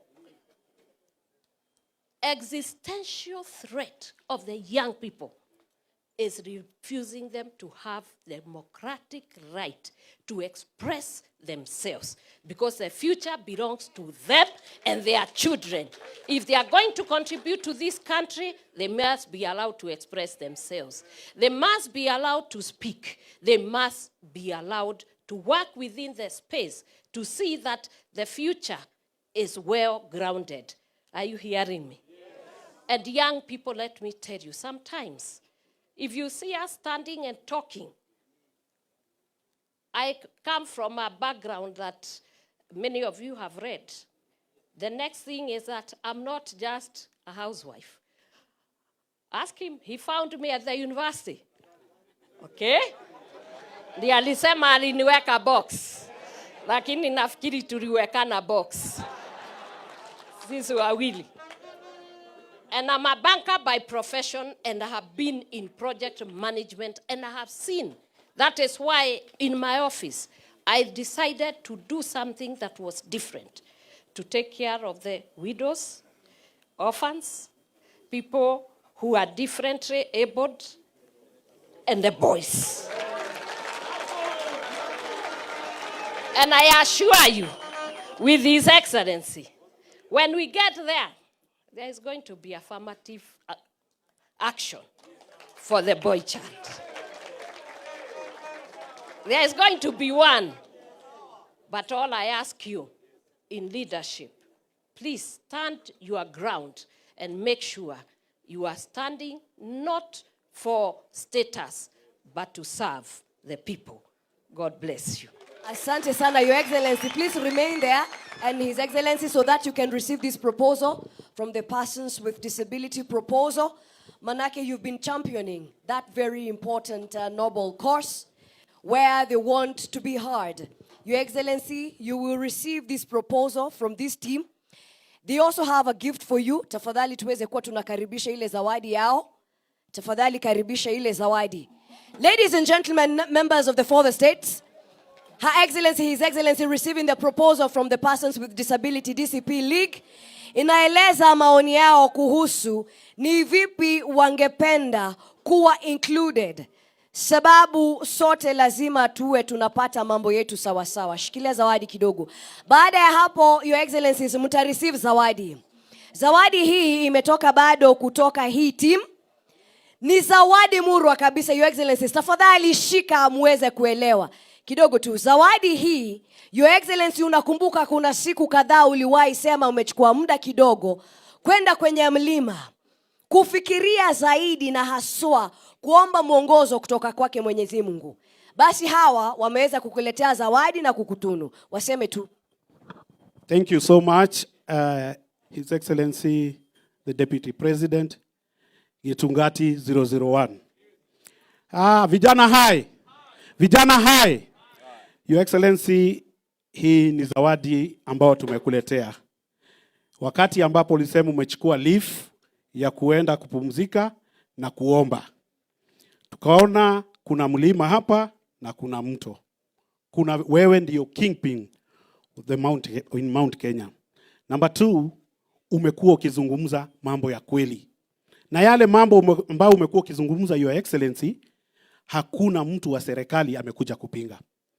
Yale mambo tunasikia ni matusi na wakabila. Tumesikia iko watu wa Kisumu hapa. Hao hawajatoka kwa mlima. Kwa hivyo tunataka kusema DCP ni chama ya kila mtu. Asante sana. Thank you so much, Your Excellency. Kuna zawadi ya mwisho. Sisi sasa tutaondoka tuwapishe wenzetu. Wako na zawadi ya mwisho ili His Excellency aweze kuongea. Na His Excellency atareceive hiyo zawadi pale juu ya podium, ambapo immediately after tutaweza kumpata akiongea. Youth League, tafadhali karibieni muweze kumpatia zawadi. Hatutasema chochote manake picha hii portrait inaeleza waziwazi. Tazama picha hiyo ya His Excellency. Ni portrait ambayo iko na simba. Manake huyu ni simba. Simba kabisa ambaye kazi yake inaonekana. Her Excellency akiwa pamoja na timu hii ya youth. Tunasema ni one term. Asanteni sana kwa ishara hiyo ya ukakamavu na ujasiri, Simba Rigathi. Tafadhali sasa wote tuondoke kwenye stage, tupate His Excellency akiweza kutuaddress. Vijana, asanteni sana.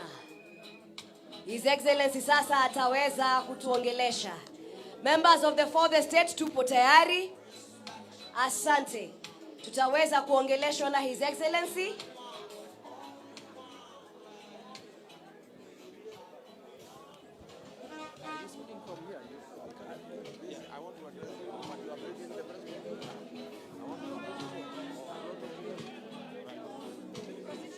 I don't know where you want me to speak from. I'll speak at 5. Yes. Asante. Thank you. Vijana we. Thank you very much for your views. Na zile memorandum zote bumeandika. My team, they are working on them and incorporating those views so that when I speak at 5, the voice of our young people is heard and they are part of the decision-making process. I want to say very little to you young people and young leaders. I'm on record of studying with the young people. When William Ruto decided to abduct, maim, and kill young people, I say no. I don't speak for the young people because I left office. I spoke when I was in office. When I realized William Ruto had become excessive and he was not listening to me or anybody else, in terms of killing Genzs, in terms of taking everything from the country, in terms of looting public resources, I came here and went to the mountain to pray. I was here for 8 days and asked God to help me to make a decision whether to just sit by, enjoy the privileges and the perks that go with the office of the Deputy President, or say no and face the consequences. I left office, I switched on my phones, I came here to this forest here and prayed. And God showed me the way and said, no, you can't sit back and enjoy the privileges and the perks that go with the office. Stand with the people of Kenya, stand with the young people, stand with everybody, and face the consequences, whatever they are. And I went back to Nairobi and I started telling him no. In cabinet, in Security Council meeting, I said no. When the issue of young people came and he gave instructions that they should be abducted and tortured and if possible killed, I said no. I was the lone voice in the National Security Council. And I said no. I said, Mr. President, one is against the 10 Commandments. Thou shalt not kill. Number 2 is against our Constitution. Everybody, anybody who has committed a crime should be arrested and taken to court to face justice. I also said I'm a parent. I'm a father to some young boys, and I would not like them to face what you are saying. And I said no. And he was very unhappy with me. In fact, that is what now made him and me disagree completely. Then there was the Finance Bill 2024. When it was brought before the cabinet committee that I chaired, I said no. And some members there texted him, and he told me, let it come to the main cabinet. I was the lone voice. I oppose Finance Bill 2024. And I started telling MPs to listen to the ground. And I told him this thing people cannot accept. And if you force it, you'll have an egg on your face. He told me off and told me I'm opposing government from within. I went away. And of course, people said no. The Genz came out. I called Professor Kindiki. That's why I have very little regard for that man. Very little regard. I called him. Yeah? I called him after the Security Council meeting. I said, Professor, what you are being told to do, is it right? Is it biblical? Is it in accordance with the Constitution? As a parent, how can you? And he said, no, mimi lazima nifanye vile rais amesema. Lazima nifanye vile rais amesema. Nikamuuliza, including abducting and killing young people.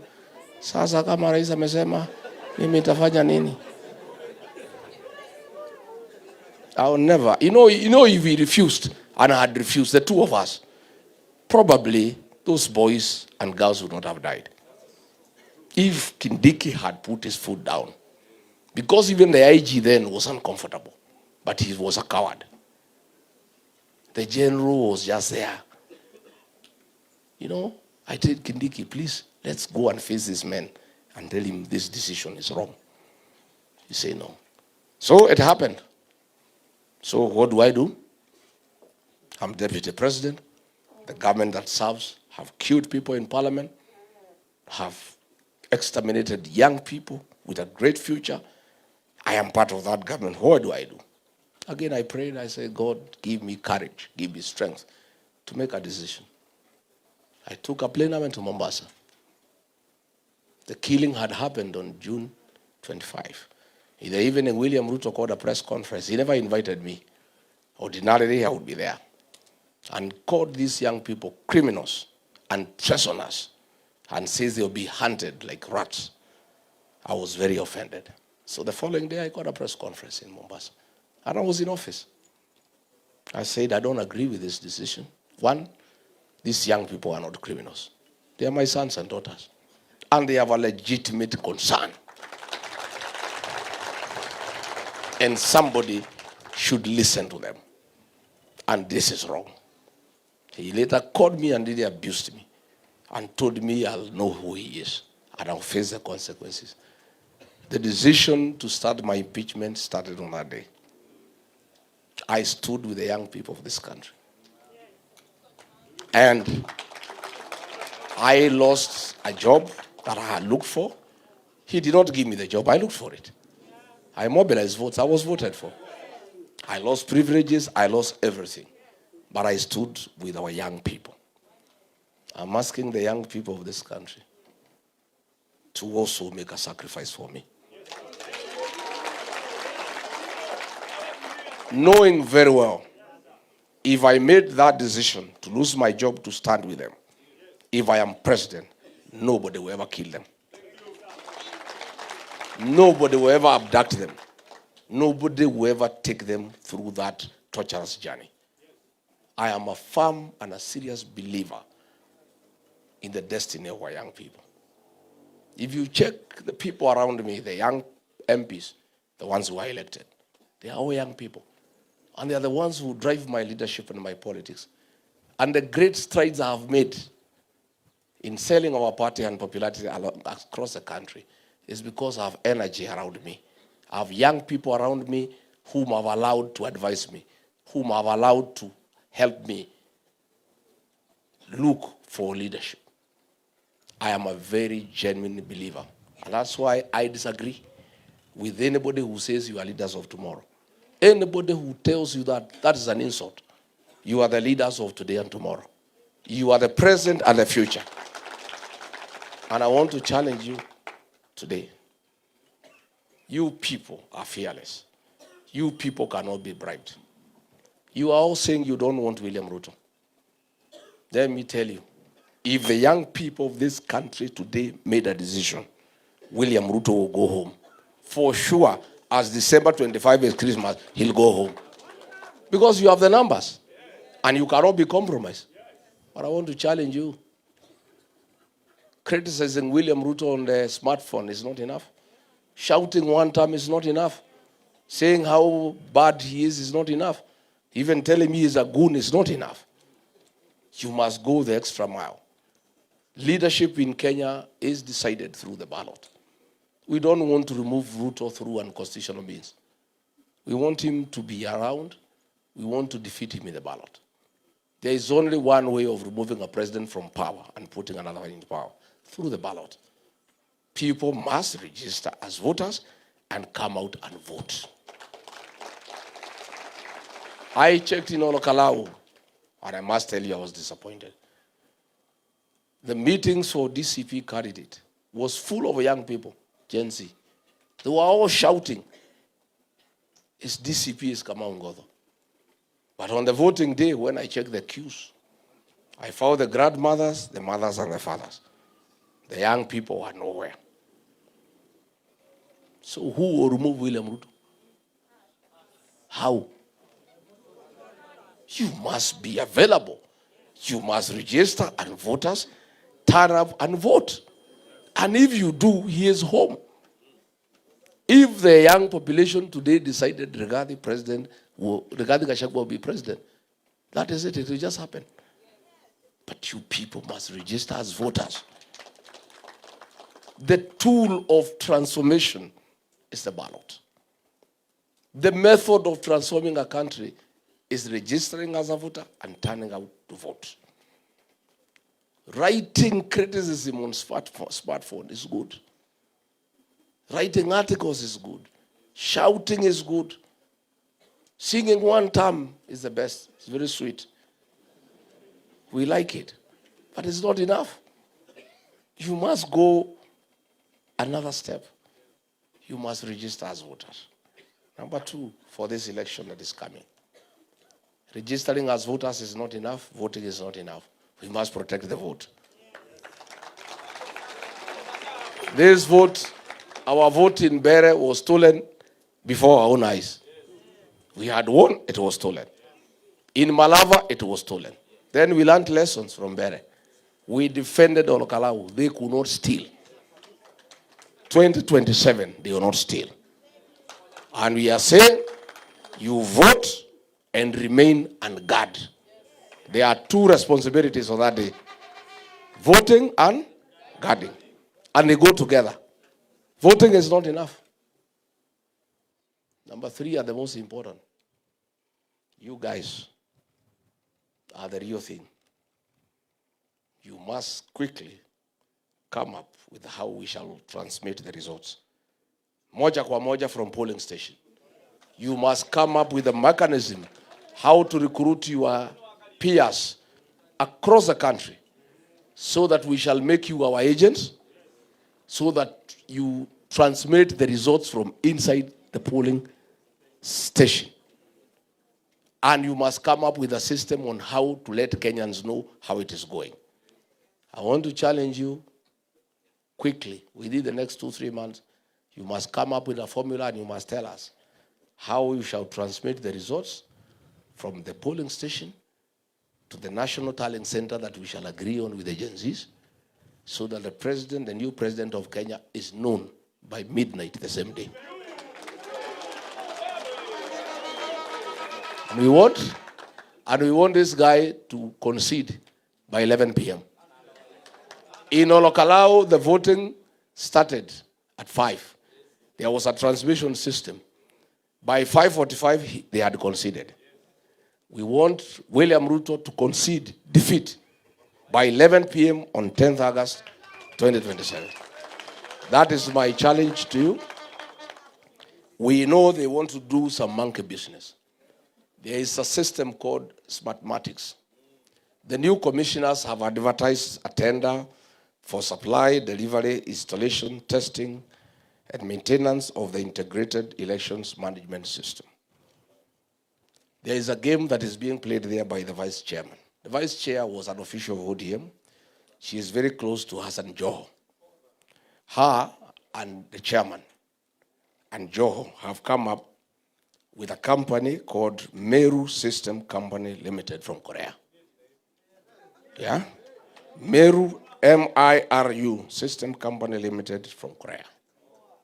They made specs for this tender, tailor-made for this company. You know the way you make specs so that no other company can win. All the other competitors have gone to the Procurement Appeals Board. This company is from South Korea. And in all the elections it has participated, there was failure. 70%, 40%. I'll be giving all the details tomorrow to say we cannot accept this company. It's being pushed by the vice chair of IBC together with Ethicon. And I told you the other day, Ethicon was bought a house in Karen by government. And we asked him to explain how he bought that house. He cannot explain. The vice chair and the chair with Joho ndio wanataka kuleta hii system ya kuiba uchaguzi. I'll be giving details all the countries it has been given elections and the way it has failed. We will not allow this company to give the system for the elections. Hatutakubali. We will not accept. Hatutakubali. Huyo vice chair alikuwa mtu ya ODM akawekwa hapo na ni relative ya Joho. Sasa ndio wanapanga hii maneno wakiwa na Ethicon. And we'll give a chronology where this company has failed and why it cannot be allowed anywhere in our elections. And all the other commissioners are opposed to it except Ethicon and the vice chair. Watu ya ABC wamenitafuta. Unajua siku hizi mtu akitaka maneno yajulikane anatafuta Rigathi. Sema tangaza hii maneno Wakenya wajue. We are not going to accept. So good people, mine is to tell you, as I've told you, free and fair nominations and affirmative action for our young people. Hizi vitu yote nominated ingine sasa tayari nimepeana 3 hapa. Si imeenda? Mkiwa mnakaa tu hapa. Fomu ni kujituma. And Rigathi is a very fair person. And I love young people genuinely. Still, genuinely. And I want my government to be full of young people. Nataka hizi maassembly yote mujae huko. Parliament mujae, mkuwe kila pahali. Ani unajua uzuri hivi vijana wakichaguliwa hawana maneno mingi. Watasema wabunge hakuna haja ya kukua mtu na nyumba kubwa kama hii Rigathi. Wakae kwa flat, wachukue Uber waende bunge warudi nyumbani. And we save a lot of money for the country, isn't it? I'm telling you, you good young people. So tafadhali hata governor, huyu governor Nakuru ngangana. Usiogope. So good people, I want to thank you for your contribution. Nitakuja na nitatembea kila mahali kwa Jamhuri ya Kenya. You know Kasongo amesema hataki hawezi fanya kazi na Rigathi. Anaweza fanya na mtu mwingine yote isipokuwa Rigathi. You know why? Nyinyi mnataka nifanye kazi na Kasongo? You know why he cannot agree? See, I was with him. Kuna mambo nilikataa. So he cannot work with me because to start with he is a thief. One, he knows I cannot allow him to abduct people and I cannot agree to extrajudicial killings. Number 2, he knows I cannot agree to sale of public assets. Number 3, he knows I cannot agree diversion of security money for politics. Number 4, he knows vile amechukua jamii moja yake amejaza polisi na kila pahali, siwezi kubali. You know? He also knows I am not a yes man. Yeye anatafuta sanamu. Si yako na moja? Yes sir. Wewe Sabrano. Kuja hapa. Hii vijana ya Genz wananisumbua. Imagine wananichora. Wananiweka kwa jeneza. Sabrano nisaidie. Abduct these people. Kill them. Hakikisha umewaangaisha. Sabrano ni bure si bure? Ni bonoko si bonoko? William Ruto is saying he can work with everybody else but not Rigathi, because Rigathi cannot be a yes person. He is a truthful man. He is a man whose morality is at the highest level. Rigathi is a man of integrity. He cannot agree to corruption. He cannot agree to sale of public assets. He cannot agree to nepotism. He cannot agree to support things blindly that are not good for the country. And he is right. He cannot work with Rigathi. I want to say I cannot work with William Ruto because he is a killer. I don't believe in killing people. I don't believe in stealing the public. So, yeye nimesema, if he can get somebody yetu wa kufanya kazi na yeye, afanye na yeye. Mimi mambo ya goons siwezi kubali. Na tuliwachana na yeye kwa sababu tabia yake ni mbaya. And he cannot change that man. So there is no possibility that we can work together. In any case, listening to the people of Kenya, atafukuzwa next year. Sasa hata hii anasema hawezi fanya na mimi, atakosa kufanya na mimi na atakuwa nyumbani. Unless anaongea mambo ya kulima shamba yake. Unless he is saying hatuwezi lima shamba pamoja. Because from where I sit, Eco International Organization, very credible, imefanya poll. His rating is at 17%. And as a sitting president, it cannot get better, it can only get worse. So mambo ya Kasongo is a fait accompli. Is what the Italians call finito. Inaitwa? Na ile vijana wanaita kufinish? Ati vijana wanaita kufinish? That is it. So there is no possibility that he can work with anybody else, not just even Rigathi, because you'll not be there. Unless he's looking for a farm manager, or he's looking for somebody who can run his businesses. Yeah, afanya nao watu. Vijana tumeelewana? Nimeshukuru sana. I need to go ni prepare kidogo ndio mtania company kwa hii pressa mtapanga. Maybe nitakuja tu kufanyia hapa provided you listen without talking so that we can deliver to the country. Yes. Si ndio? Si ndio? Kabisa. So you can stretch your feet kidogo 5-10 minutes, then we retreat here. Ndio niseme ile nataka niseme kama ni. It is even good that I'm using the communique from Wamunyoro in the company of young people. Absolutely.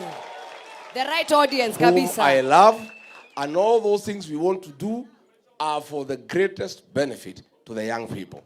Because hii Kenya ni yenu. Sisi miaka yetu naendelea kusonga. Hii Kenya ikiwa mzuri, watu wale ambao watafaidika ni nyinyi. Huyu Kasongo kwa bahati mbaya akirudi watu mtapata shida ni nyinyi.